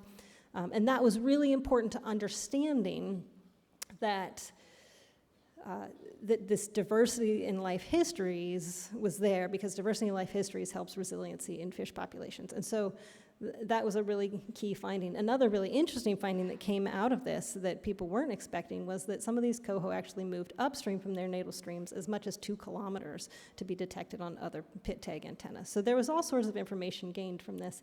And this resulted in, first, a report put out by the tribes that was then cited and used by a report put out by Fish and Wildlife Service, and then recently this information got cited and used in the stream Salmonid simulator, the S3 model, to estimate how habitat use affects coho populations in the lower river. And so these data that are being collected are being turned into science products and they are being used by management. And I think that that's a really important thing to point out about the database. Another example of how pit tag data in this database is being used to inform management is for suckers in the upper Klamath Lake. For those of you who are unfamiliar with suckers, I know we got a little bit of an introduction, but Lost River suckers spawn on the lake shore of upper Klamath Lake, and they require about 18 inches of water in order to successfully spawn. And so water is held back in the lake until spawning is complete, and then it's released into the lower river to allow flushing flows to flush out Sea Shasta and help salmon. However, it's hard to, these two things happen almost simultaneously, and they shift a little bit each year. So the data from this database is usable in almost real time. We release figures like this one weekly to the management agencies so that they can determine whether or not fish have left the spawning grounds yet and whether or not they would, what their management decision would be based on how many fish are left there. So in this plot here, the bars are showing the number of individual fish on 4 different spawning sites: cinder, sucker, silver, and oxy. And then that purple line there is showing you sort of the average annual. So you can't just, in this particular year, which 2023, the spawning was a little bit later. So you couldn't just go off exactly the average because that wasn't that informative. Having this real-time data was really important for that management decision. And moreover, having a long-term database is really important. We have that same data actually going all the way back to 2005. If you put all the way to 2005, this slide gets a little busy and you can't even read it. But we have those same data for long-term, and that's allowing us to actually get beyond just monitoring as it comes up, but to look at what affects the number of fish on the springs and what affects, more importantly, when they're done and when they're leaving. So this can help managers predict when they can make those flushing flows. But we're in the dam removal session, so let's get to dam removal. So this database will be really useful in monitoring dam removal. There are now pit tag antennas on the mouth of Spencer Creek and Shovel Creek, and there's also one at the Link River Dam. There are proposed antennas at Keno Dam, and there are hopeful, wishful, we hope they happen if somebody funds us, antennas at Camp Creek and Jenny Creek. So someday, maybe if we get funding, we'll also get antennas there. And you guys all, of course, know where the dams are that are coming out because we've been talking about that. So one of the first fish populations that we will see a response to from dam removal, you might be surprised, is actually a resident fish. It's going to be redband trout. And that's because the Oregon Department of Fish and Wildlife and the California Department of Fish and Wildlife have already been tagging this species. There's a very popular redband trout fishery right below J.C. Boyle Dam in the Klamath Canyon, and there's also a redband trout fishery in Spencer Creek. And these two populations have been separated for over 60, well, I guess it was just under 60 years now by J.C. Boyle Dam. So there's some interest in knowing how the two populations might mix, where these fish would end up spawning, whether they're going to go in Camp Creek, Jenny Creek, or somewhere else, and how that population might respond to dam removal. Did I already say how many fish were tagged? The ODFW has tagged 400 fish, Spencer Creek, and CDFW has already tagged 100 fish in Jenny Creeks, or in Shovel Creek. So we are going to start to see this response pretty soon after the dams are out. Of course, when people think about dam removal, they're really thinking about salmon. And one of the next responses that we're hoping to see on the pit tag infrastructure is for coho salmon, and actually the next talk after this one is going to go into a little more detail about coho salmon and this project. But right now, coho salmon are restricted to below Iron Gate Dam, and adult coho salmon will be pit tagged somewhere around Iron Gate Dam and have the opportunity to swim up into the other reaches where we have pit tag antennas. One of the first detections of coho in the streams, of course, will probably be something like eDNA, but pit tag antennas are going to offer us the ability to understand something more about life history and timing of fish in these different tributaries. And if we go back to that first coho ecology project I talked about, this is really important because we will be able to look at the diversity of life history that's forming in these areas. And if you have a great diversity of life history, you really have a resilient population. And so if we, if we see that diversity, then we're seeing an increase in resiliency, which is one of the goals of dam removal. And that would be a great response to see. So what's next? Of course, we've been collecting pit tag data for, at least since 2005. Most of the stuff downriver since 2011, but pit tags have many great features. They have unlimited battery life, they're very cheap, but they have a drawback, and that is the detection range from the antenna is only about 2 feet, maybe 3 feet, and so you can't really use these in the main stem of the Klamath or the main stem of the Trinity. And so several groups are starting to put in acoustic telemetry systems into the main stem river in order to monitor fish through the mainstem and look at survival relative to flow and temperature and other long-term management issues. Some of these fish are going to be paired released, so we have pit-tagged fish with acoustic tag fish, and by releasing them together, we'll be able to understand survival through the tributaries and the mainstem all the way to the mouth. Some fish also have both a pit tag and an acoustic tag in the same fish. Like in suckers and Upper Klamath Lake, we will dual tag these for that same purpose. We will have lots of information, more information than we could get from either one tag or the other. And this makes it really important to start to put these acoustic tags into our database. So one of the next steps of the collaborative is to start to look at how to build an acoustic database that will be interoperable with the current KBFC pit tag database, and it'll also be interoperable with acoustic telemetry databases that operate offshore, such as the Ocean Tracking Network, which operates in the ocean, or even it will be able to talk to databases in the Central Valley should any of our fish ever actually make it that far, or would they ever make it that far. That's my last slide.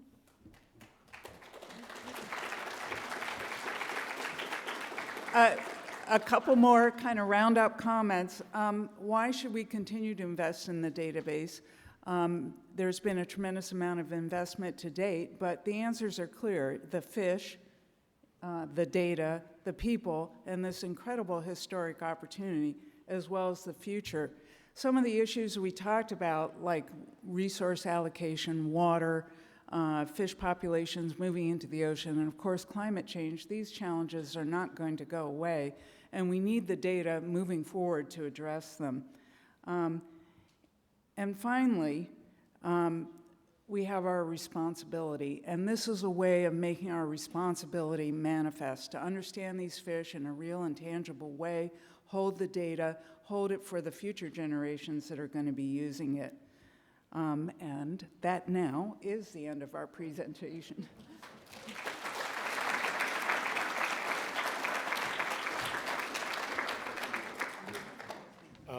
We've got a time for a couple questions, but, like Mike, I'm going to take my first shot here. So as you know, from phone calls and emails, we run monitoring on Prairie Creek. And our Prairie Creek fish are utilizing the beautiful habitats in the lower Klamath River. The lower Klamath fish are coming and hanging out in our spot. And where's Ross Taylor? Some of our fish are going in and traveling 50 miles through the bay and then coming up Martin Slough. So how can we integrate some of the other data sets into what you guys are doing? That's a great question, and by the way, Bob is referring to juveniles who are going out in the ocean and swimming up and down, which was known up in Alaska, but is now being confirmed here in this area. So the answer is we are having active outreach. CDFW has their coastal monitoring plan database, and there was initial consultation with them and some ideas. As we took time to grow our own processes, we kind of stepped back from that active engagement, but definitely that's up next. And we have had conversations with the newly coalescing Sacramento database. So hopefully we'll all be on a very similar data standards and platform and be able to talk to each other easily. I think we've got time for another question. No? It seems like with these kinds of databases, one of the big challenges is just getting people to put data in. And I'm wondering if you guys, if there's enough incentives that people want to share this information, or if there's resources for smaller groups that might not have capacity to get it entered, or what you guys think that might look like in the future. So we have been realizing that that's one of the challenges and things that's been held back. We did apply for a grant to help people get their data in. So we will have some resources to go meet with the collaborators and say, hey, how can we help you get the data in? How can we help you get it in the right format? And help them modernize their own desktop data systems, including some of the electronic data entry, but also just modernizing their desktop data management that will then do some teaching and help them figure out how to push up the data through the API. One last question.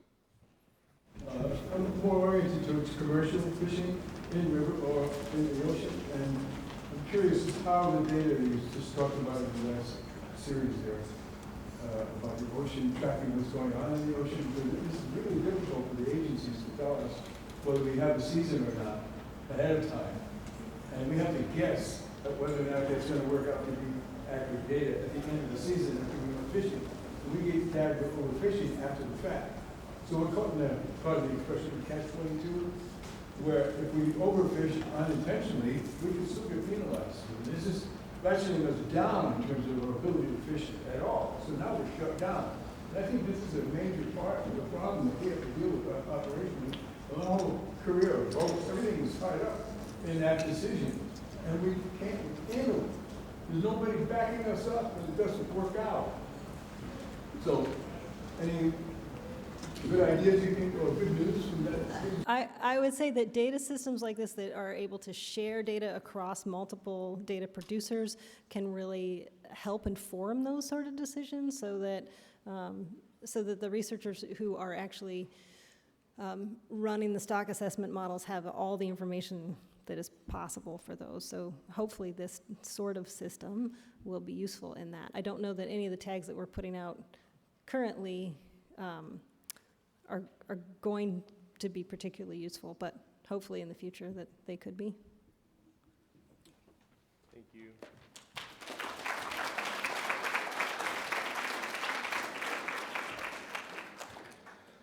So our next set of speakers are going to talk about monitoring, post-dam removal effectiveness monitoring. This project is near and dear to my heart, and we're going to hear from Damon Goodman, the Shasta Klamath Regional Director, Cal Trout, and Taz Soto, the Director of the Fisheries Program for the Karuk tribe. So take it away. All right. Thanks for that, Bob, and thanks for everybody for sticking around this afternoon. It's great to be part of this conversation, and thanks for Bob. Thanks for organizing this session for us. This is great to be part of this momentum. There's an opportunity ahead of us to tell a story about dam removal here, and actually I like the way that Betsy framed that. We have a responsibility too, to be able to tell the story of what happens, what unfolds from this dam removal. And so this project is a step in that direction. It's not the only thing for that, but this is a step in that direction, and something we've been building momentum around and a team around over the last maybe year or so. What Bob called it a crusade. A crusade to get science and monitoring going, and that's something to recognize as a restoration field, right? The science and monitoring thing is the hardest thing to get going, but also some of the most important pieces to our work to drive us forward. So, and joined here with Taz. Taz, you want to introduce this a little bit? And yeah, I thank you. Yeah, Damon kind of hit the nail on the head when he said it's hard to get money. I mean, it's hard enough to get money to do restoration projects. Well, it's a lot harder to get money to do monitoring and research projects. So, and you know, with dam removal, this is the largest dam removal to happen ever, and people want to know. They want to know what fish did, and we want to know. We want to be able to follow these fish and let the fish tell us what they want, what they're doing, what they need, so we can apply our restoration efforts and better management and things like that. So anyway, yeah, really important stuff. All right, thanks for that. Here's some of the logos of the team. We'll introduce the team a little bit later. But you know, I've been feeling it all day being part of this session, is that this Klamath dam removal is a source of inspiration. You know, it may be one of the most aspirational things going on in the world right now, at least in my world. And I feel it with the conversation today. And so it's just so exciting. Here's an image I took looking up at Iron Gate Dam. When the fall run Chinook come up next fall, that's not going to be there, right? Like, they're going to go right up. Come on, how exciting is that? I cannot wait for that moment. And going to visit Copco 2 when it was removed, gave me some shivers. Just looking at the channel, it looks just like a river again. It really does. Like a fish is going to swim right up that thing. And boy, do we need to be there to tell that story. But, you know, live in a bubble, right? And this has been discussed in a few other presentations today, but this is like all stuff within the last few weeks that I pulled together, right? Just this week, Siskiyou County Board of Supervisors called for a state of emergency because of dam removal. You know, this image kind of in the middle was, you know, another source of controversy. That was thought to be a reef, you know, that the fish would never swim past, right? Like that was, like this whole thing was a farce. They would never get by that. Of course, when we drop the reservoir, there's a clear path through. But then also this kind of river of death award. I mean, there's clear polarization in the thoughts of society around dam removal. Things that this community doesn't really see or recognize, but it's there, it's real. I live in Siskiyou County, this is around us. And it's, you know, we need to have good science, good monitoring to back up the results of this for the rest of the dam removals that are right behind it, okay? So that's kind of some of the foundational pieces of this. And you know, dams are starting to fall up and down the west, right? A lot of these dams are right around 100 years old, right? And each one of them has their own story. I've been thinking about this. I'm kind of a dam removal junkie. I don't know about the rest of you, but watching the videos when they explode and the water blasting up on the walls and stuff, I mean, come on, how exciting is that? I watch it over and over. What about you, Todd? I'm the same way. And I was fortunate enough to go up to the Elwha a couple times and take some lessons learned from the folks up there and see, you know, firsthand what's going on and what were their challenges. And Damon and others, we invited their team down here to talk about and inform us and give us some of the perspective of, okay, what do we need to do? And I think the takeaway was you need to communicate. Mm-hmm. I think George Pest said communicate till it hurts, and it hurts sometimes. It really does. But I think understanding what their techniques were and applying maybe those down here. So I think that's kind of where we arrived at some of our ideas was from just kind of that sharing. I think I've heard a lot of talks about dam removal. Tommy's given some great talks about the dam removal down south on the dam down by Carmel. You know, I think that just those lessons learned are going to help us kind of go through this kind of uncharted territory.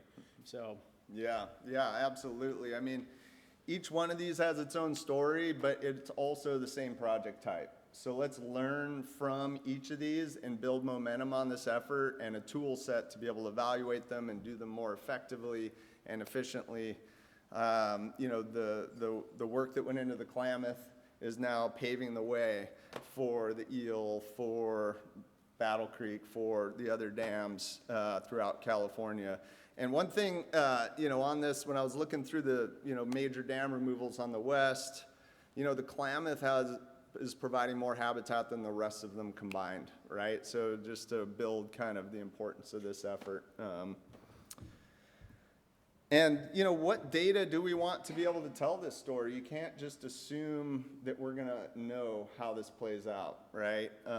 And so this is some data from the Elwha, some from our advisors there, and kind of shows the story from steelhead with confidence about how that has progressed through time and something that we're looking to replicate down on the Klamath.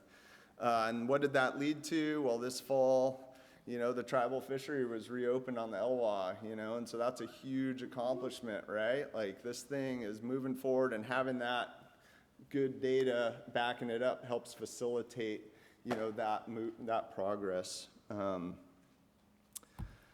So how will Klamath stocks respond to dam removal? Taz, you want to take this one? Well, we're going to find out.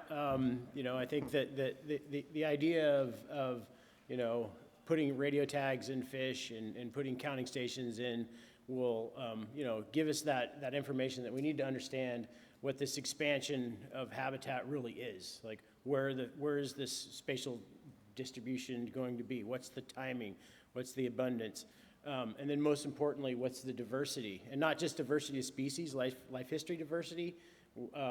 There may be life histories that we don't know exist. We weren't doing this kind of work back in 1918 or 1912 or whenever that was, when Copco was built. So we are in a situation where we have this great opportunity to learn. And I think that I personally have applied this kind of method in a lot of the restoration techniques that we've done on the Mid-Klamath. This is much bigger, but it really starts with letting the fish tell you what they want. And I'm one of those people that I'm a dry boot biologist, but I'm more of a wet boot biologist, okay? So I like to get my head in the water, and I like to see what fish do, and I like to track them. I like to understand, and that inspires me. So this is the fun part of our jobs, I guess. Yeah, absolutely. And here's an image I took from a wilderness stream in the Klamath, and these are a couple individuals that I'm particularly interested in and how they respond to dam removal, right? These are fish that are highly reliant on headwater streams for success, right? Over summering conditions. Spring run Chinook salmon, what's going to happen? We just saw a presentation on some of the juveniles. How are the adults going to respond? Are we going to get them repopulating that upper basin? How is that going to play out? These are some of the species that are also the most heavily impacted from dams, right? And so what went from, tens of thousands, 60,000, returns of that nature are now down to, 1,000 or less in the Klamath. So really watching these, let's set up a network so we can actually understand how those adults respond to dam removal. Do you want to take this one? Yeah, I think, I describe the Klamath as we're a big family. Pretty dysfunctional in a lot of ways, just like any other family, but we're a family. We work together. Yes. So exactly. So we don't do anything on our own. We work together, and I think that was when I first started working in the Klamath, that was the lesson I learned, is like, you don't do anything in the Klamath without help. And it's a big river. I'm out in Orleans. I depend on people like Mike downriver, or Dan with Rez, or Damon with Cal Trout, or anyone, a lot of people in this room I've worked with. I know a lot of people in this room, and I really appreciate your help. So we're going to do this as a group. Yeah, absolutely. Yeah, it's such a great team, and I asked, a few of the members to submit pictures of themselves out in the field, and it's really this type of teamwork that gets projects like this going and successful. We're relying on each individual from that team to do their jobs to make this whole thing work, right? And so we really have to be tight on that. This is an example of one of the site reconnaissance, that kind of circle we're having.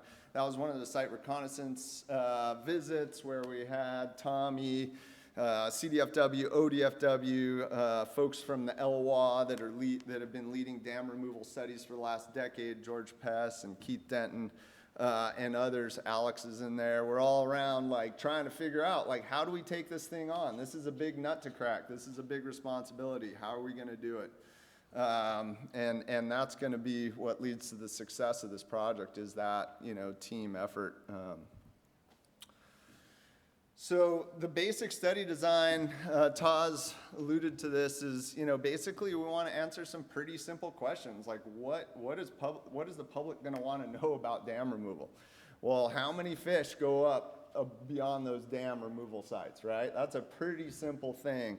We have excellent monitoring in the Klamath right now. However, it's all designed around having a cement wall at Iron Gate Dam, right? And so the applicability of those techniques kind of goes out the window once they have access to another 400 miles of habitat, right?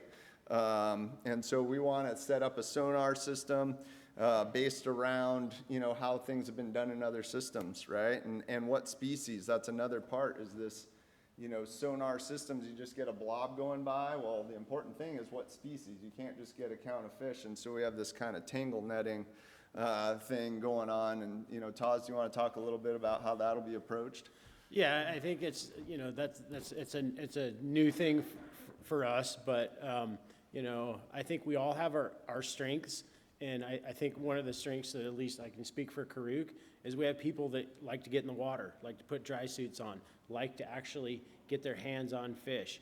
So, and I think that that's one of our strengths, so we'll obviously be part of that. But there's other, there's a lot of people part of this team that are going to do different things, but everybody's going to play to their strengths and their regions. But I think most importantly, we're going to share that workforce, I guess.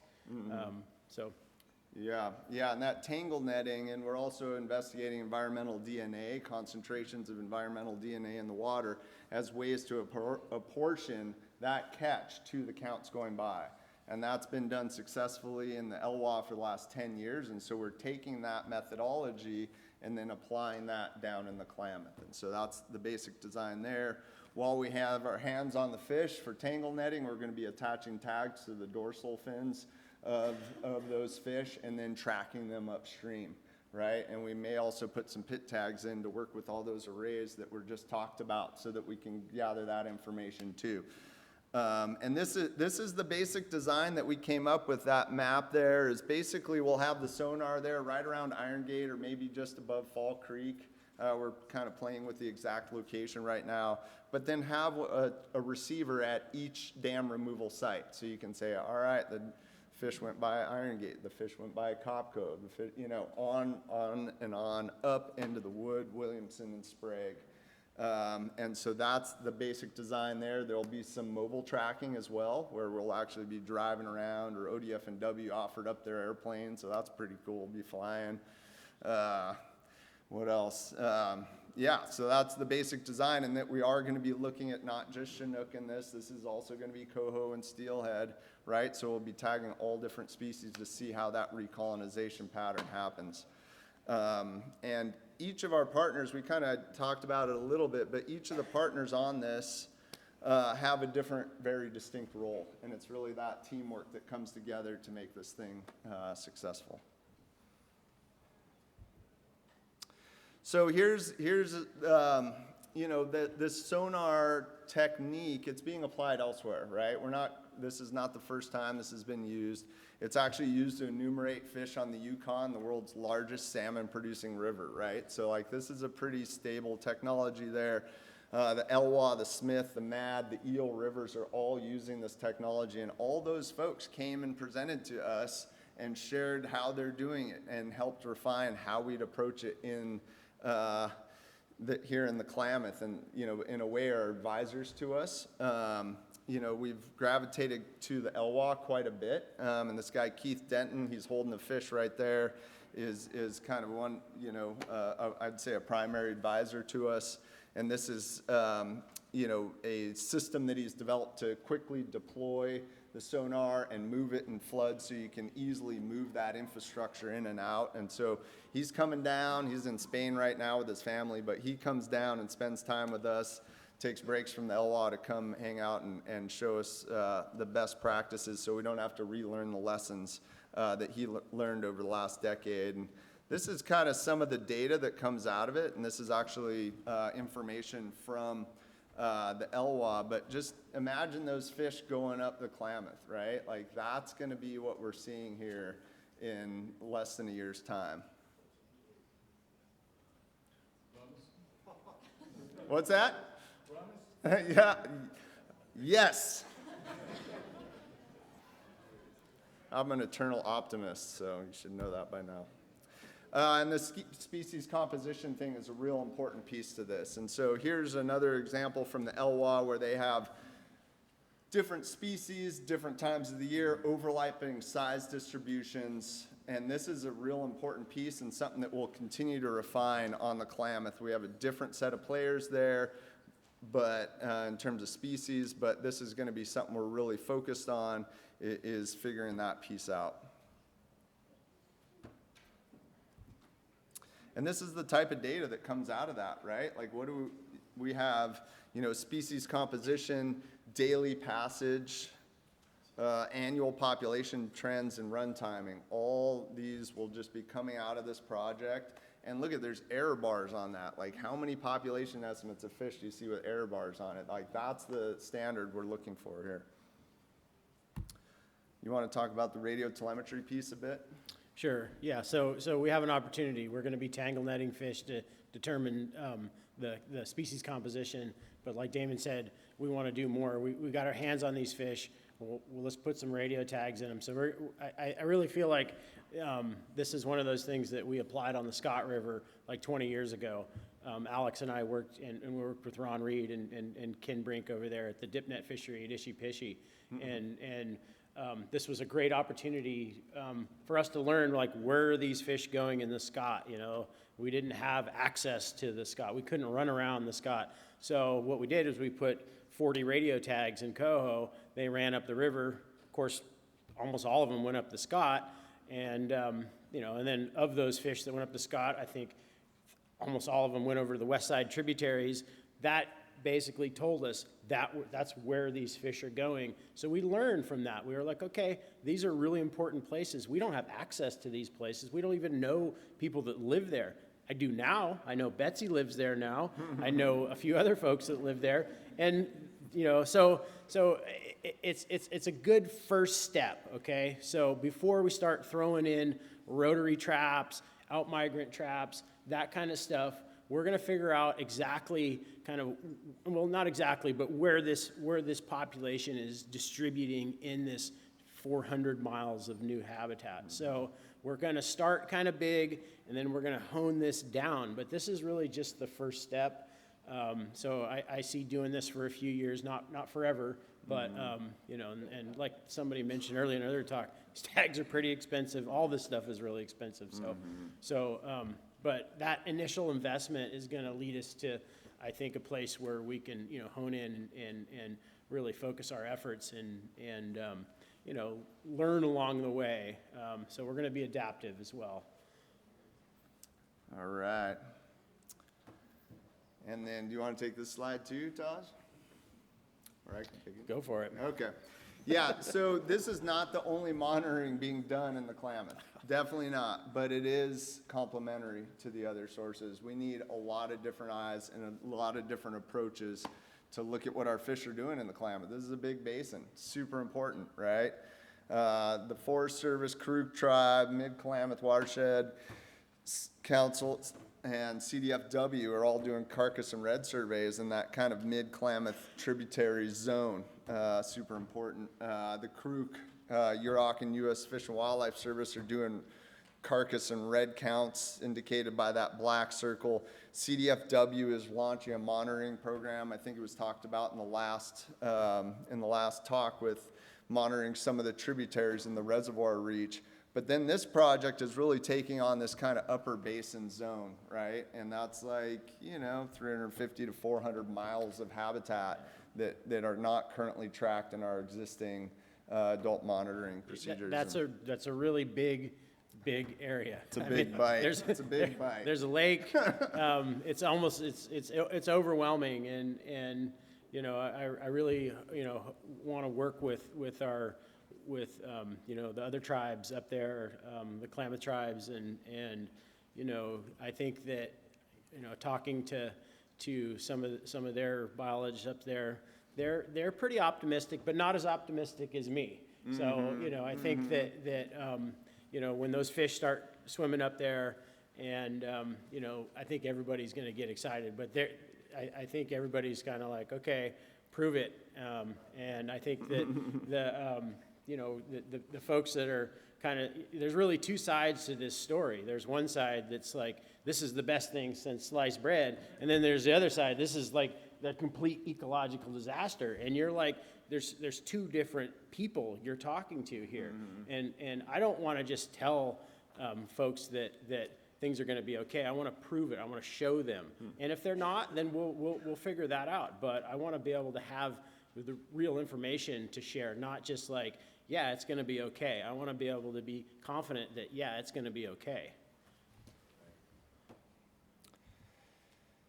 All right, and then so, you know, there's a responsibility, I mentioned this earlier, there's a responsibility for us to show what happens here, and that's gonna lead to these other dam removals that we're targeting throughout California. We have a Dams Out campaign, and all these dams are what we call deadbeat dams. They've outlived their lives. Let's get them out of the way, and let's use the information and the stories that we learned from the Klamath to help pave that way. I'm pleased to announce that as of last week, we had an initial funding for this project. And so that's enough to get us off the ground and on our feet. And so thanks for the Humboldt Area Foundation for standing behind us on this, as well as U.S. Fish and Wildlife Service and the Bella Vista Foundation. So we've got these initial funders, but we still need more support to be able to play this out for the 4 years that we have targeted for its initial implementation. So, and we'll be hiring somebody on this. So like, if you guys know any good people, we need the best of the best to help us with this. So. All right, with that, we'll take any questions. All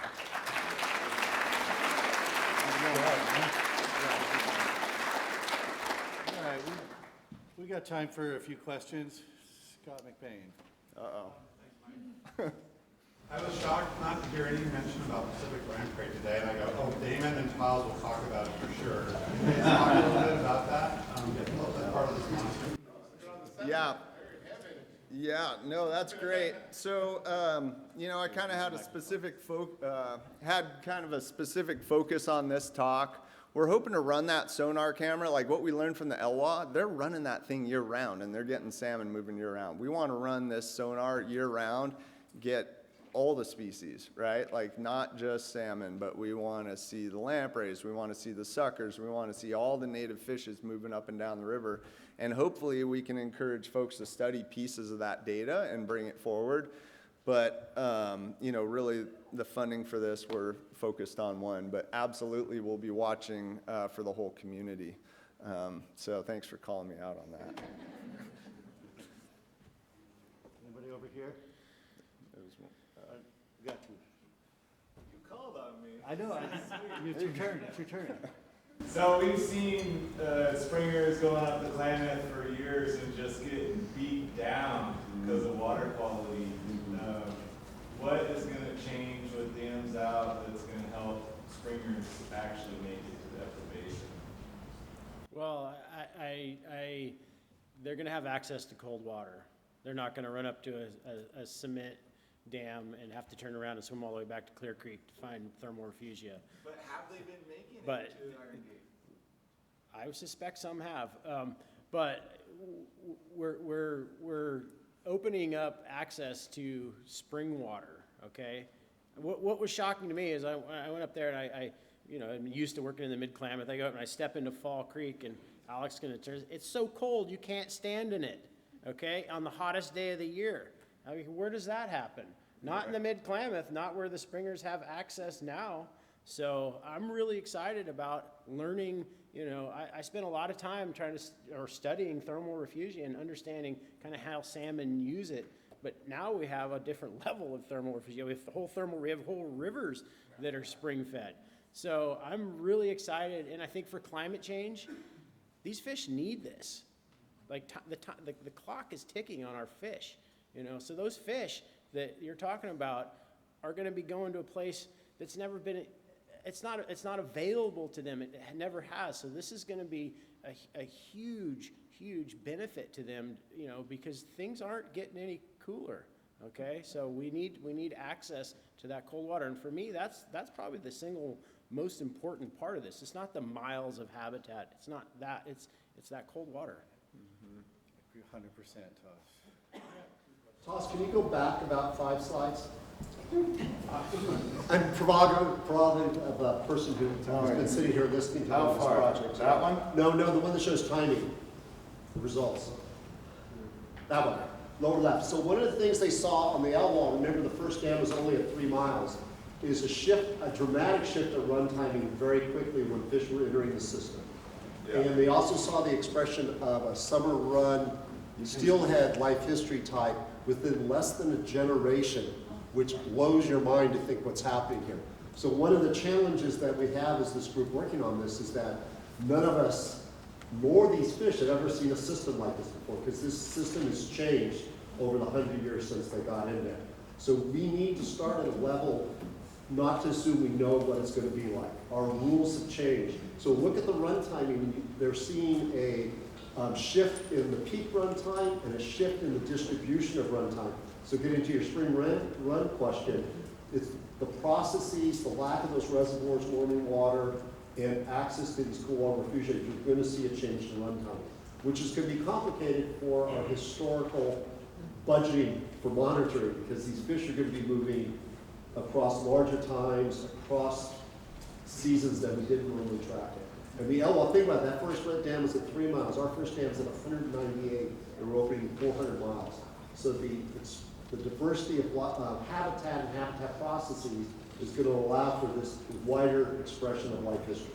So this is why we're taking this rather, I'd say, more wide-focused approach and trying to get understanding the timing of these, because it's really different. It's dramatic on the Elwha, and that's such a small system compared to what we have on the planet.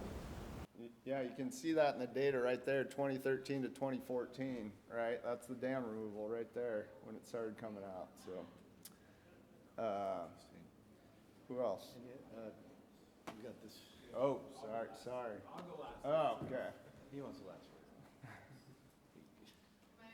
Yep. So just your last slide, right, that says you're being funded by a couple of community foundations, a little bit from U.S. Fish and Wildlife Service. Yeah. Where are you looking for funding, and what's the outlook look like for getting the big funding that's going to be needed to get this information? We have lines in the water. We've been working really hard as a team, and different members of the team have been working on, and that's like one of the strengths of having a team, right? Like Tommy's part of it, Bob, like everybody's working these different channels that we have and pulling where we can. And so we have something like 4 different proposals out in review right now, and have, but nothing's been secured. I'll just add that it's only been in the last 3 years that I've been even able to mention dam removal in a federal meeting with the U.S. Fish and Wildlife Service. So, I think that we're getting a late start on this, and but we're gonna, it's gonna happen, and it's just gonna take some time, but right now, I mean, there's more funding out there than I think any of us have ever seen. So I'm pretty optimistic about getting it funded. Just one thing I want to mention, though, is these fish are going to be passing by the Iron Gate footprint in 6 months. Right. And the amount of money that we raised so far is a fraction of what we need for year 1 to build up that tribal capacity to do the monitoring. So if anyone has $700,000 in this audience, come talk to me and Dave. Nice pitch, Bob. They're running up. No, I'm just kidding. All right. We get one more question from Councilman Hockaday. I have two. One goes with this gentleman back here. Because now that the open reach is open, question I didn't ask, sorry, is that our salmon population right now almost runs together because of the water quality, right? Our fall Chinook comes in, then our Coho coming right in, almost right with the next high water rate. So what I'm looking at, because in mid-Klamath where they blew up some of the barriers between fall Chinook and Coho, is because they were separated for generations until they decided to do that. What's the separation in the upper part for these fish? You know what I'm thinking of? I think the separation, I think more of the separation is going to be between life histories of Chinook. And I think the separation is probably water quality. It's probably the springers are going to get up there and before the water quality becomes too poor, and then the fall fish are probably going to get held back potentially by the water quality. But also it's a distance thing too. We're talking, hundreds of more miles upstream, so it's also just a geographic separation. And then the other one was I could add to that a little bit. I think, one of the things we saw with our early radio tagging data was this phenomena of fall run fish just making a run for it, even in bad water quality conditions. Thermal refuge hopping, we get these fall weather fronts come in, cool weather comes in, it doesn't even rain, and fish will go 50 miles upriver 2 days on that. And that's an evolutionary advantage. They get to the spawning grounds first, and before the dams, the river would cool from the top down. And instead, it just stayed warm. And all those fish that risked their lives to be the first on spawning grounds were having heavy in vitro mortality, heavy pre-spawn mortality. It became an evolutionary liability to do that instead of an advantage. And we're looking forward to restoring that. If you look at the run timing, compare that to the temperature offset from the dams, it's a match. It's about 3 weeks, 3 to 6 weeks. And so what I would expect after dam removal, get ready. We're going to start seeing these early runners be successful. And it's going to take a little while to get going, but you're going to start seeing fall run coming in like early August in the estuary and making a run for it on these cold weather snaps and thermal refuge hopping and being successful before they die. So I think there is going to be earlier fall run and it is going to separate from the Coho, but that's in the realm of hypothesis right now based on what we saw. So my last question is, a lot of people here don't know, is that we expected a little fish kill when we did this project. We all put our heads in here trying to figure out how many and how many beds we're going to be. So we put that aside and we're going to hopefully make up for it. But we did not expect a little fish kill in the river at the same time. We did not expect 3 major fires in the mid-climate that killed fish last year. So, for your guys' perspective and for all of us, people here where we need more money, are we expecting anything with our tracking of how this fish killed that we don't know anything of yet? We're going to find out this later fire killed this year because of the 4th year of the return of the fish into the Indian Creek drainage, which holds coho, stringers, fall, winter, steelhead in there. I just say that our population of salmon is not going to be riding on the back of Indian Creek, Creek, and these tributaries. There's going to be more options for them now. So we're expanding the things that fish can do, and we're going to see more diversity in our populations. So I think I would even say that because of the dam release, we're increasing our portfolio. We're not putting all our fish in one basket, which is downstream of the dam. And so the concern is climate change and magnitude, frequency, and intensity of these disturbance events. But spreading the fish across the landscape minimizes the risk that one event takes out all the fish. But what I'm saying is that, I need to get to the last talk here. just a little bit. Do you want to Can I just answer this question for me? Because this has been on my mind for a while, okay? I understand the scientists, but you guys do a great job. But what I'm looking at is that, yes, the dam's coming out 200 miles, fish are going to start going, hopefully that's the goal. But you got to remember, Indian Creek, the main stream that got hammered in this process was the primary fish stock left in the Klamath. That's what I'm getting at. Did anybody respond to that? These were, no matter what hit the dam, but these were what keeping the river alive for 100 years. The fish that even go up the Scott River right now, some of the fish that are going up the Scott River, they had to go up there to spawn because they couldn't go anywhere else. And we have data that they went to the dam and come back. We have data that they come out of Scott and go up to the horse creek and stay. We have to do opposites. They even go clear down, some of the salmon go clear down to Prairie Creek down there to Klamath and stay in there until they got to the ocean. We know that. I'm just saying that we can't put all our eggs in a basket and expect that we're going to have 2,000 salmon hit that dam last year that's going to hit that dam and go farther. What I'm saying is we prepare for the loss that happened with these things, uncontrollable things that happen. That's what I'm trying to say. Because I don't want to say, okay, you guys are up here doing a great job, don't get me wrong, and we got the world looking at us, because I'm saying we got the world looking at us. And what I'm saying this for is because all the bad stuff that's happening in Siskiyou County right now. And if they get a hint and all of a sudden now, last year we had 2,000 hit the dam, and we only have 500 hitting that dam this year, whose fault is it? It's going to be our fault, because we killed them with the sludge going down the river. And they don't understand it takes 4 years to get down to the ocean. That, I happen to live that every day, just like listening to what they were talking about. I live that every day because I'm on accounts for the Cook Tribe.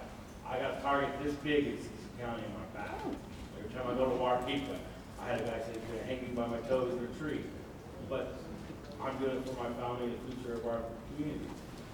And I understand what you're saying. So that's what I'm saying. Those are things that we need to be upfront. Sorry. That's all right. We're done with questions for this one, unfortunately. But just because of the interest of time, I think what you're talking about is tempering expectations about the results of dam removal. I think that's something we have been working on in a lot of the talks and with agencies, community members. We've been saying, look, dam removal is an important element, but it's not the magic bullet. It's not the only thing. And it does help in the ways Todd said. It increases the portfolio genetic and geographic diversity. But the river's had some hard times lately. Dam removal is going to help, but I think we can look forward to every problem that crops up and blame on dam removal just for some time now. Yeah. But I do need to get to the last talk, so we give Ann some space here to talk.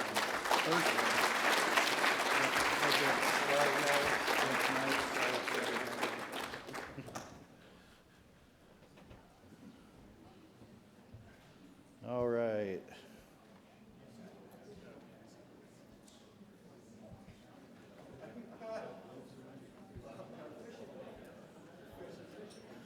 Okay, our next speaker here would happen to also be our plenary speaker.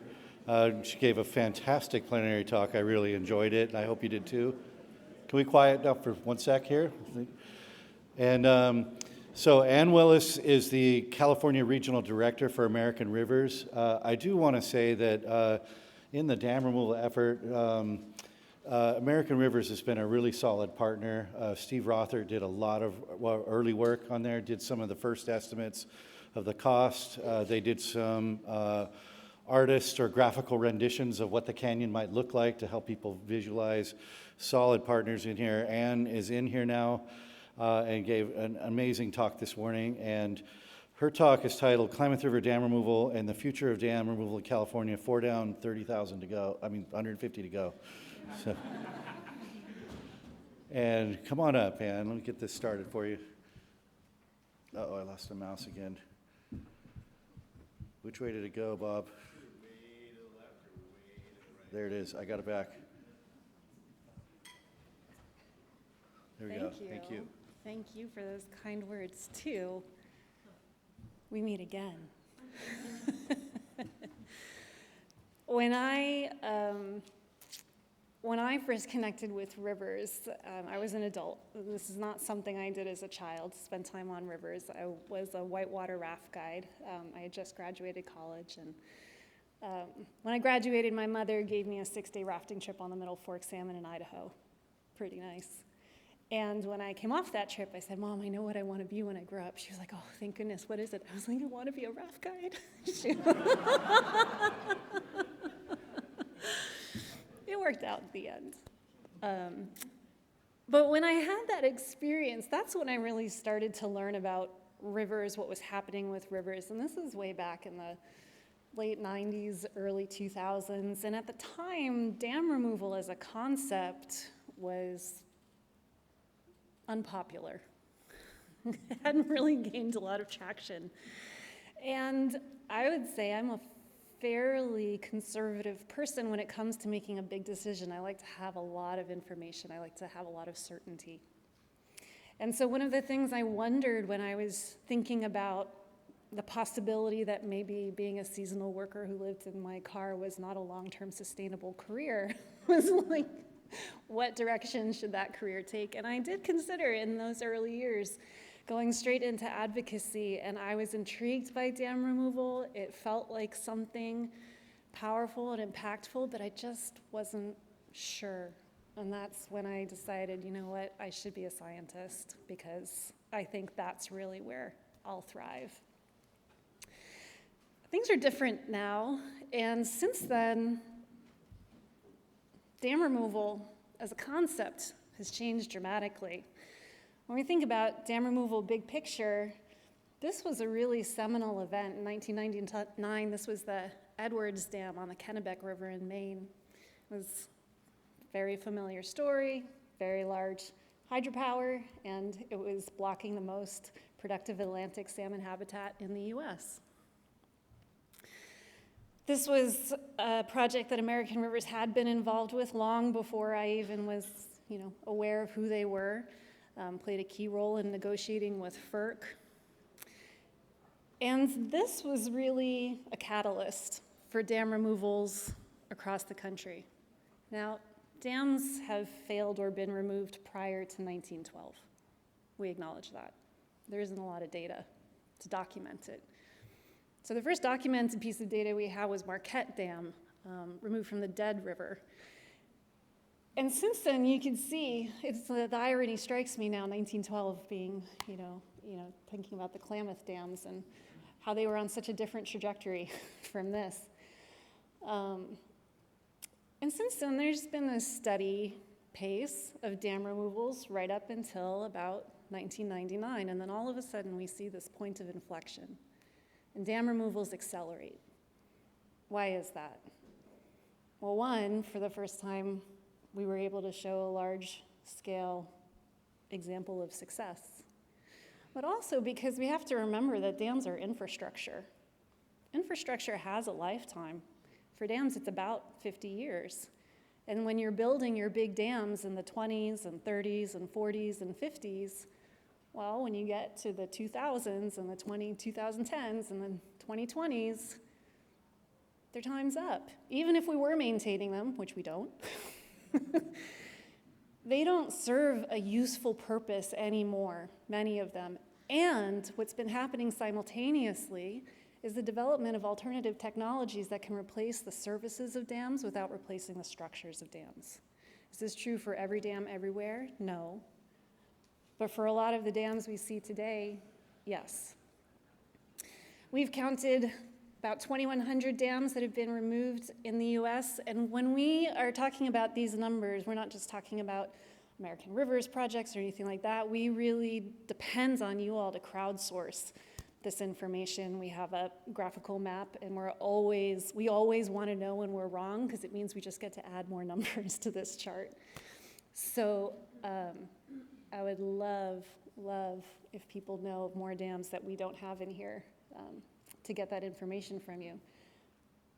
But the key here is a lot of this has happened since the Edwards Dam removal. We need to see it. People need to see it. People who aren't scientists like us, who aren't immersed in this, there's so much uncertainty. There's uncertainty just as we're talking about what's going to happen when the Klamath dams are removed. What's going to happen? I don't know, because that river's never lived yet. It lived in an environment that is gone. We're going to watch a river heal. And it was even occurring to me as we were having all of our sessions earlier, we're not really restoring a river, we're resuscitating one. It's living. And we're going to see what it grows into, and it will be our guide. That's really exciting, but it's also very uncertain. So people need to see it before they can have confidence that this is something to do. Well, of all these dam removals, where is this happening? Mostly in Pennsylvania.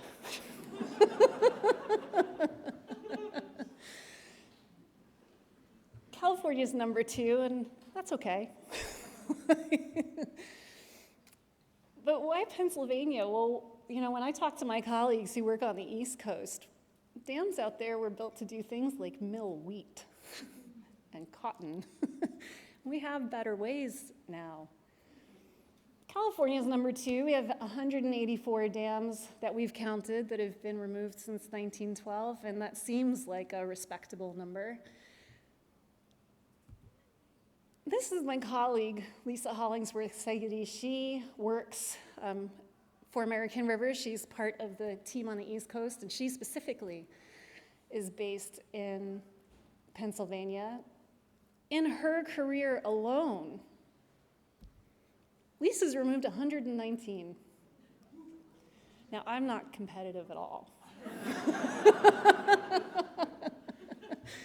But when I look at that, and then I think of a state as progressive as California, a state that's so committed to climate goals, to nature-based solutions, to understanding that what we're doing with dam removal is actually making an investment in our communities that was equal to what we were doing when we built the dams in the first place, that number is too low. 184 is too low. We need to do better. But how do we do that? How do we do it when it seems like dam removals take decades and some people don't even live long enough to see these campaigns through to the end? We have some data points that can tell us how to do it better. Many of the dams removed in California, about 81, were part of a 2018 U.S. Forest Service effort to restore the watersheds in Cleveland National Forest. I want to know more. When we think about dam removal, not as a project-by-project effort, but as a coordinated, programmatic effort, especially within a geographic area, we can remove a large number of dams because we can streamline the process. And states that have focused on coordinating smaller projects can take advantage of streamlining and move significantly more dams annually. Well, in a previous version of my life when I worked at the Army Corps of Engineers, I was really focused on the impacts of climate change on flood control, and we always knew it takes a disaster to make an investment. It's unfortunate.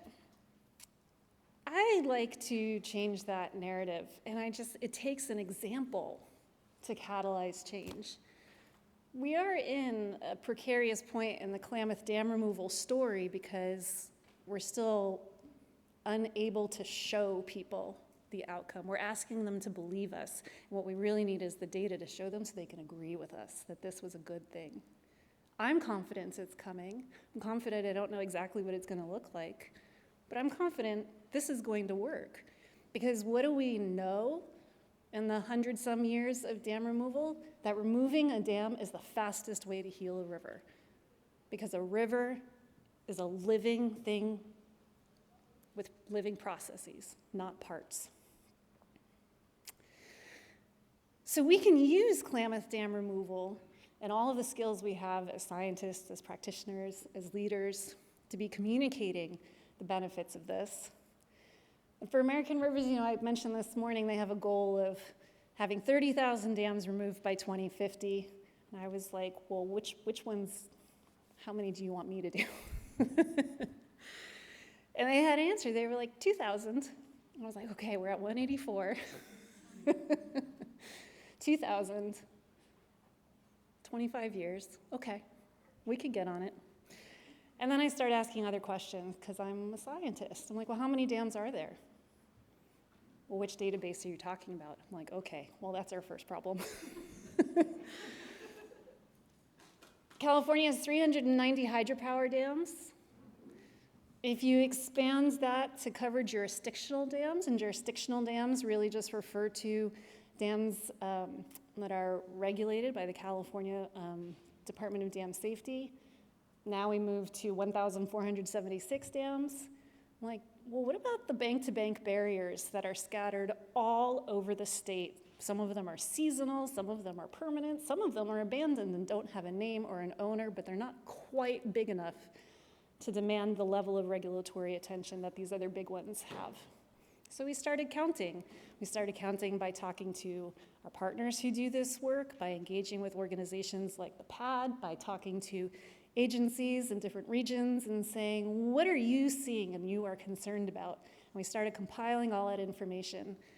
When I put this together originally, at the time we found 8,645 inventory dams when I did an update with the team I'm working with on this project now, that number's actually closer to 10,000.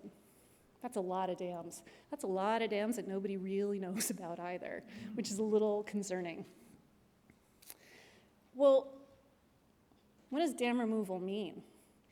I think the most common question I get when I talk to press about the Klamath is, so are we looking for 2,000 Klamath dam removals?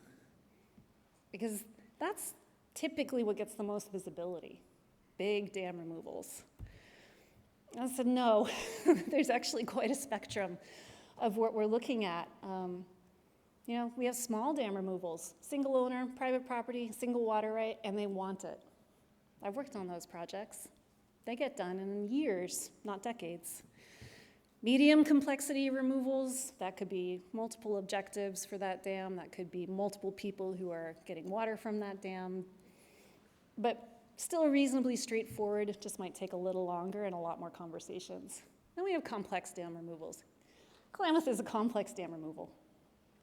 Potter Valley, complex dam removal. Battle Creek, complex dam removal.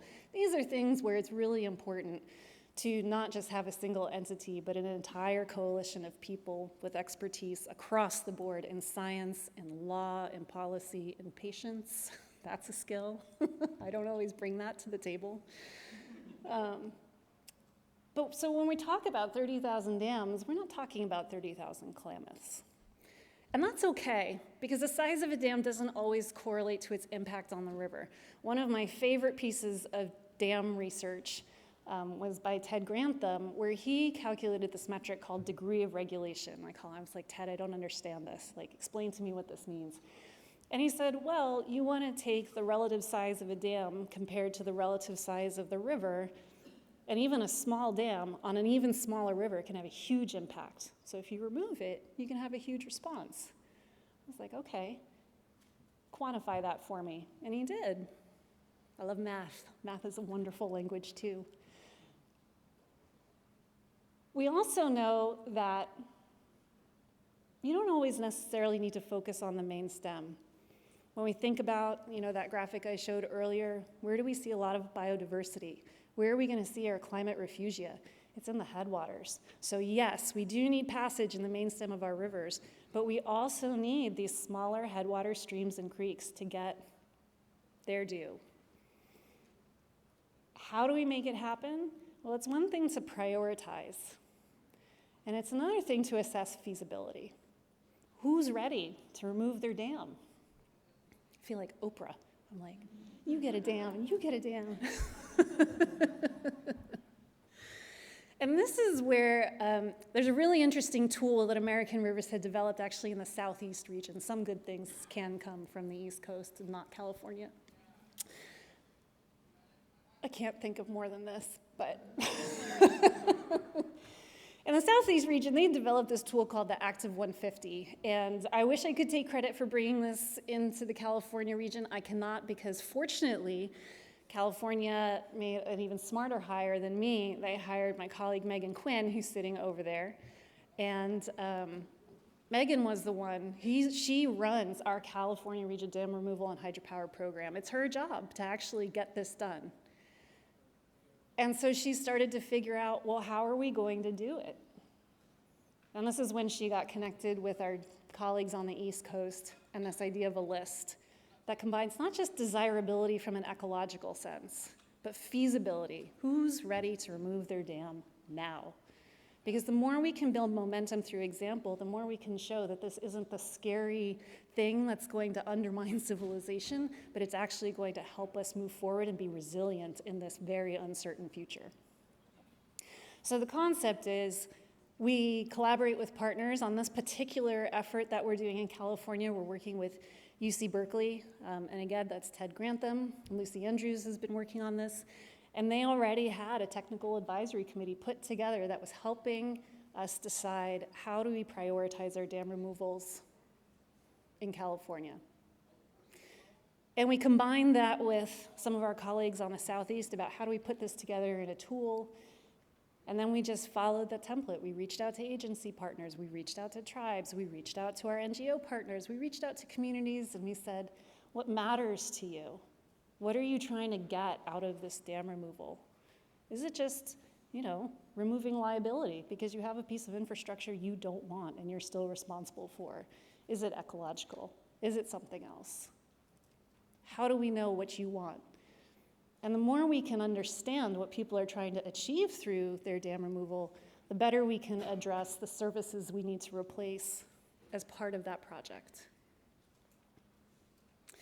And then we talk about feasibility. Is it a simple project with a single water right? Things that we can do as part of a desktop analysis. When we talk to a landowner, and we're in conversations with some now who want to remove their diversion, they've seen another project that was successful, a neighbor, and they looked and they said, that worked, and it looks great. I want that. And then their neighbors, who really don't care for us, but do trust this family, said, well, if you're gonna do yours, can we do ours?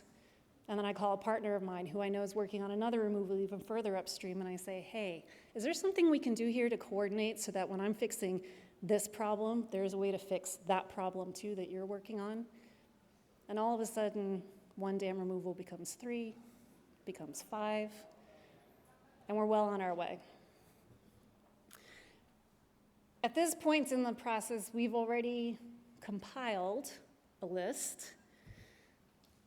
And what we want to do ultimately, when it's completed this fall, is share it. Because there's a lot of work to do, and it's not something we want to do alone.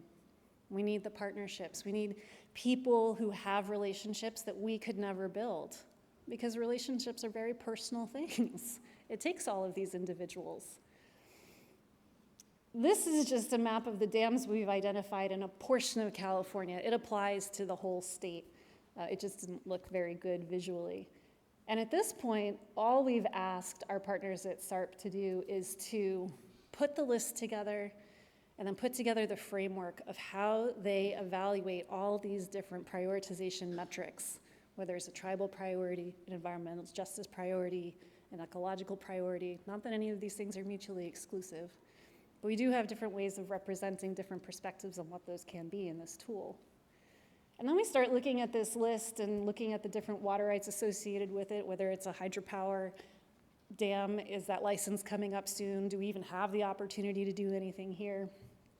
And we're kind of slowly going through this database to understand where do we have concentrated clusters of opportunity?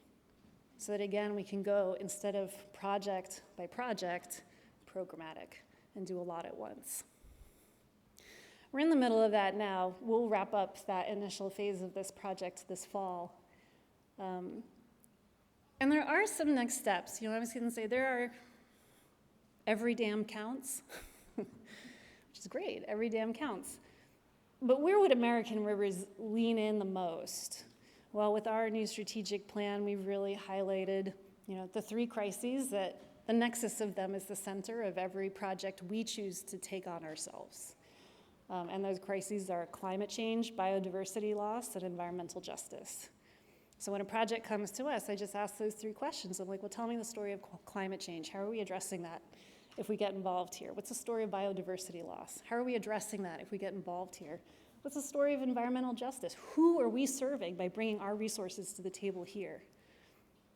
And is that the best and highest use of our resources?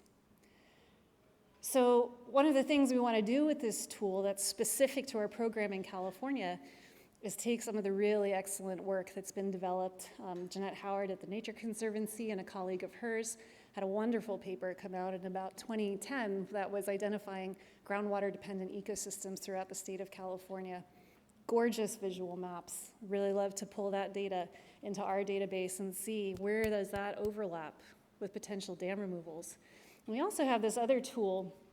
The Central Valley team at American Rivers had developed what they were calling CV-RAP, and it was a tool they were using to assess where do we engage in floodplain restoration. It was very similar to what we were trying to do here. It was looking at environmental justice metrics, and it was saying, where are we most likely to see flood risk in the most vulnerable communities? Where would we do the most good if we leaned in there? Unsurprisingly, it was communities like Pajaro and places that flooded extremely in 2023. That tool has now been scaled nationally to what we call our rivers of opportunity. So that helps us identify where do we lean in.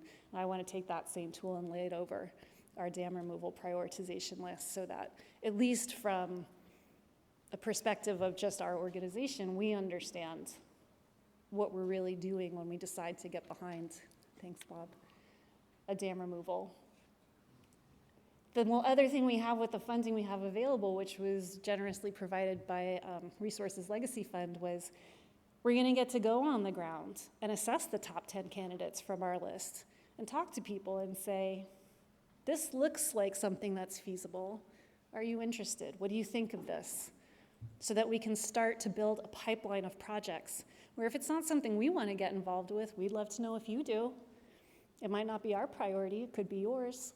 That's not a reason not to do it. And continually use this list as a living inventory of where we should be focusing our resources next, where we're most likely to get the fastest removals completed.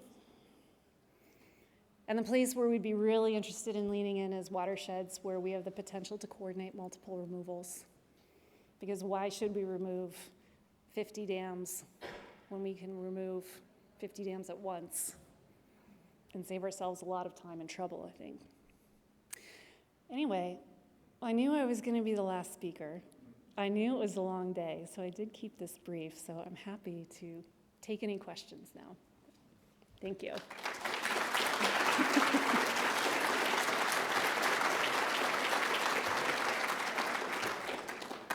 You could self-choose.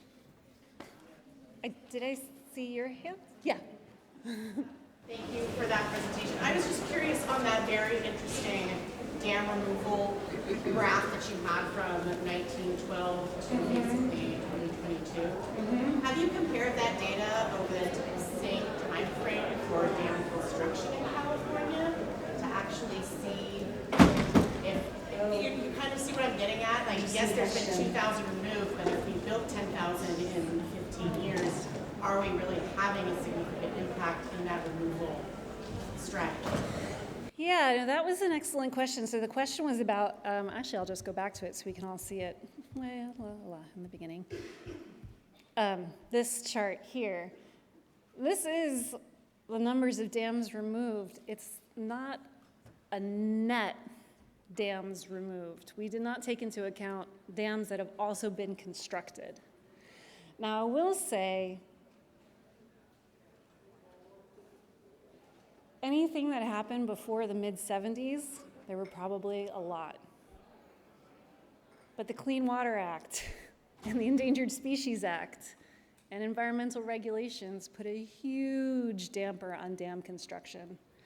When I worked at the Army Corps, they called that the dam building bust era because it couldn't do it anymore. And I was like, oh. So you're right, this is not a graph of net dam construction. These are just the ones that have been removed. Good question. Yes? Just full disclosure here, I've been working on this dam thing since 1999. I consider myself the loyal opposition. And I felt, and a lot of people felt, that there were better options both for people and for fish than decommission. Mm-hmm. And at this point, with the dams out, I'm rooting for you guys and the success of this project. All right. And everybody that has a brain in any sense is rooting for the success. I don't know anybody that would get any satisfaction of being able to say, I told you so. I mean, that's just the facts. You guys need to understand that and not demonize and perpetuate this antagonism. Okay, so for my question, one of the things is, we're talking with Mike and Paz and Troy and all the people on the dams, the power generation of those 4 dams was considered, it wasn't any, 70,000 homes. It was a drop in the bucket for the overall power grid. And so at that time, in the early 2000s, solar was coming on, panels were coming cheap, there was a lot of optimism relative to off-grid stuff. I mean, my wife and I have been off-grid for 50 years, and we could finally afford a solar panel. Wow. So, I mean, that was the deal. Well, at this point, so anyways, with the dams now being out, I looked into, okay, what's going to replace? Well, the 10th largest solar project in the United States, it was Signal Mountain at the time. It's now expanded the second and third phase are completed, but at the time it was the 10th largest, and it's now the 10th largest one is basically that. That's 73,000 homes. So to replace those dams is going to take the 10th largest solar project in the United States. And with the, you know, a virtual embargo on solar panels with forced labor, and there's 3 million solar panels in 2 square miles. So if we continue, what is your solution for these hydropower dams? How is that going to be replaced? I mean, if you're going to advocate taking these out, okay, fine. But what are we going to replace them with this emphasis on electrical transmission? So if you're going to advocate taking these dams out and foregoing their ability to generate power, what are you doing to advocate these replaceable sources? I love your question. I love a lot of things. I loved your bravery in sharing your perspective on the Klamath Dam removal. You're not, but you are the only one who said it out loud here today. And that's something. That's something. And your question really gets to something that's critical. We cannot talk about dam removal solely from the perspective of what the environmental benefit would be. We run into this a lot when we talk about, and I'm not going to get too far into this, it's not my region, not my project, Snake River dams. Yeah. That hydropower is not insignificant. Replacing that power is not insignificant. But it's a problem we need to be interested in solving if we see a viable future on the other side of undamming that river too. Not all dams can be removed, to your point. Some of them have enough value that no matter what we think we could get from it ecologically, it isn't going to happen. And that's where we have to lean in with other tools. That's where the Hydropower Reform Coalition comes in, where it says, you want to keep your dam? We get it. That's never going to happen. You know, removal's never going to happen. But here's how you can operate it better so that you can continue to get hydropower and we can get environmental flows. So I think being both flexible in our thinking around where it makes sense to really advocate for dam removal, particularly around hydropower, and understanding there are going to be some non-negotiable projects where it's not just pointless but counterproductive to talk about removal, because it'll get at exactly this issue. It makes it seem like we're not interested in solving anybody's problem. It's zero sum and we're just looking for the win. That's not going to get 30,000 dams removed. That's not going to heal our rivers. That's not going to heal our communities. So I don't know that's exactly an answer that you're looking for. But I think I really just wanted to speak to the broader point of, you know, conservation work can't just be the work of the environment. We have to be asking the question of how we solve people's problems who are depending on the status quo and don't have the resources to replace it themselves. It's critical. It's critical. Yeah.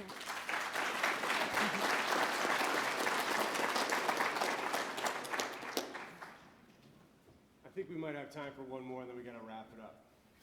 See you in the back, yeah.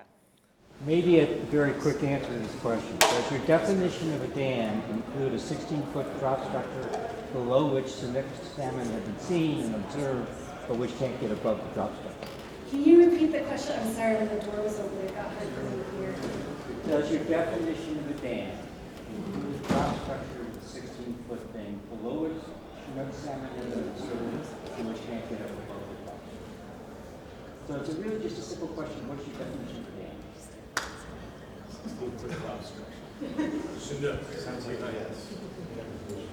That sounds oddly specific, which makes me concerned about answering it.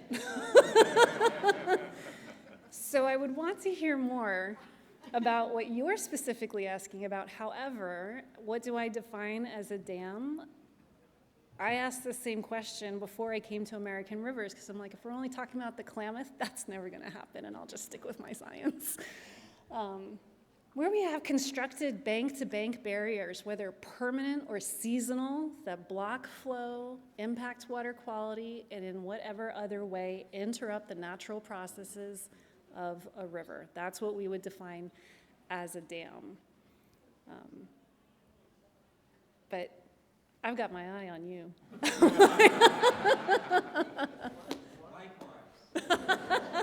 All right, one more question. Yes. So, Ann, you only have 8 to do per year to hit your goal. Which one's next after the Klamath?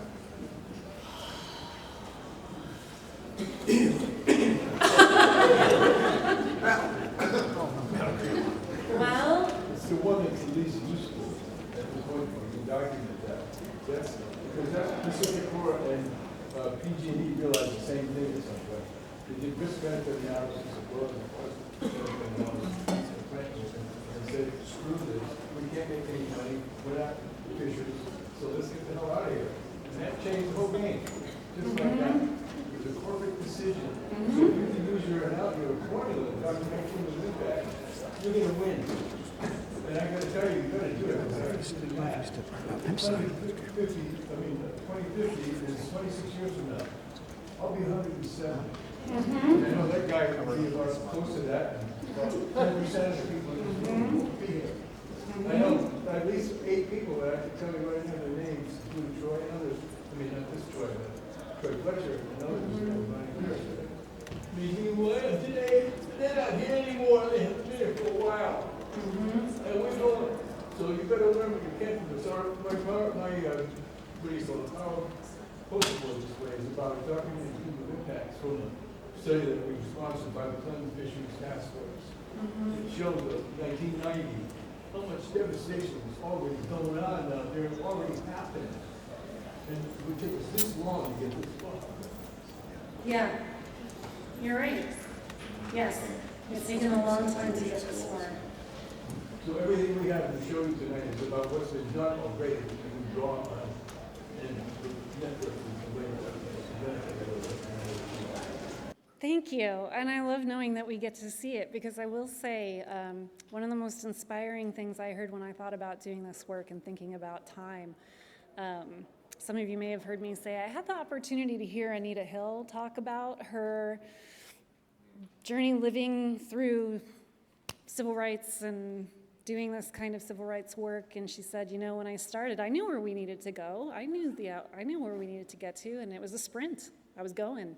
And then after some time, I was like, oh, this feels more like a marathon. And then she said, and now I know it's a relay. There is no end. And my job is to move this work as far down the field as possible so that whenever the end of my time is, I have done everything I could to set the next person up for success. So thank you so much for your work, because that's what allows me to move this further down the field than I ever could have without you. I appreciate you. Okay.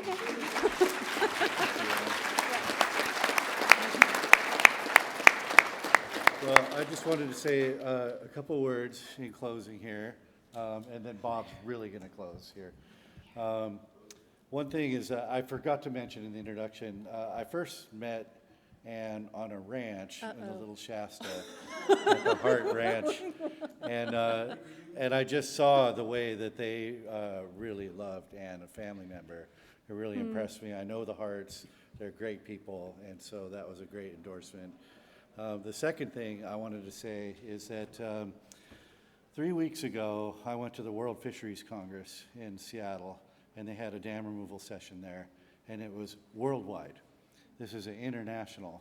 A woman from India spoke about prospects for dam removal in the Himalayas, where they're busy building several dams per year, even as the Himalayas are removing dams in unplanned fashion, left and right.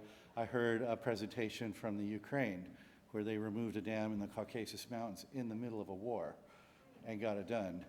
And in Latvia, which, like, the highest point in Latvia is 200 feet, but they have a lot of low-head dams, and they're looking at their network. And so to answer the question about, like, well, what are you going to replace it with? It's a really good question, Rick. You know, in particular in the Klamath, that was a really big issue in the early stages of the negotiation. And at some point, Pacificor just said, we got it, don't worry about it. You know, they had green energy goals coming on and everything. When you talk about worldwide and the big picture of dam removal, I think the thing we need to recognize here is like engineering lifespan, changing ways of making energy, and evaluating the dams, just like Ann said, on a case-by-case basis.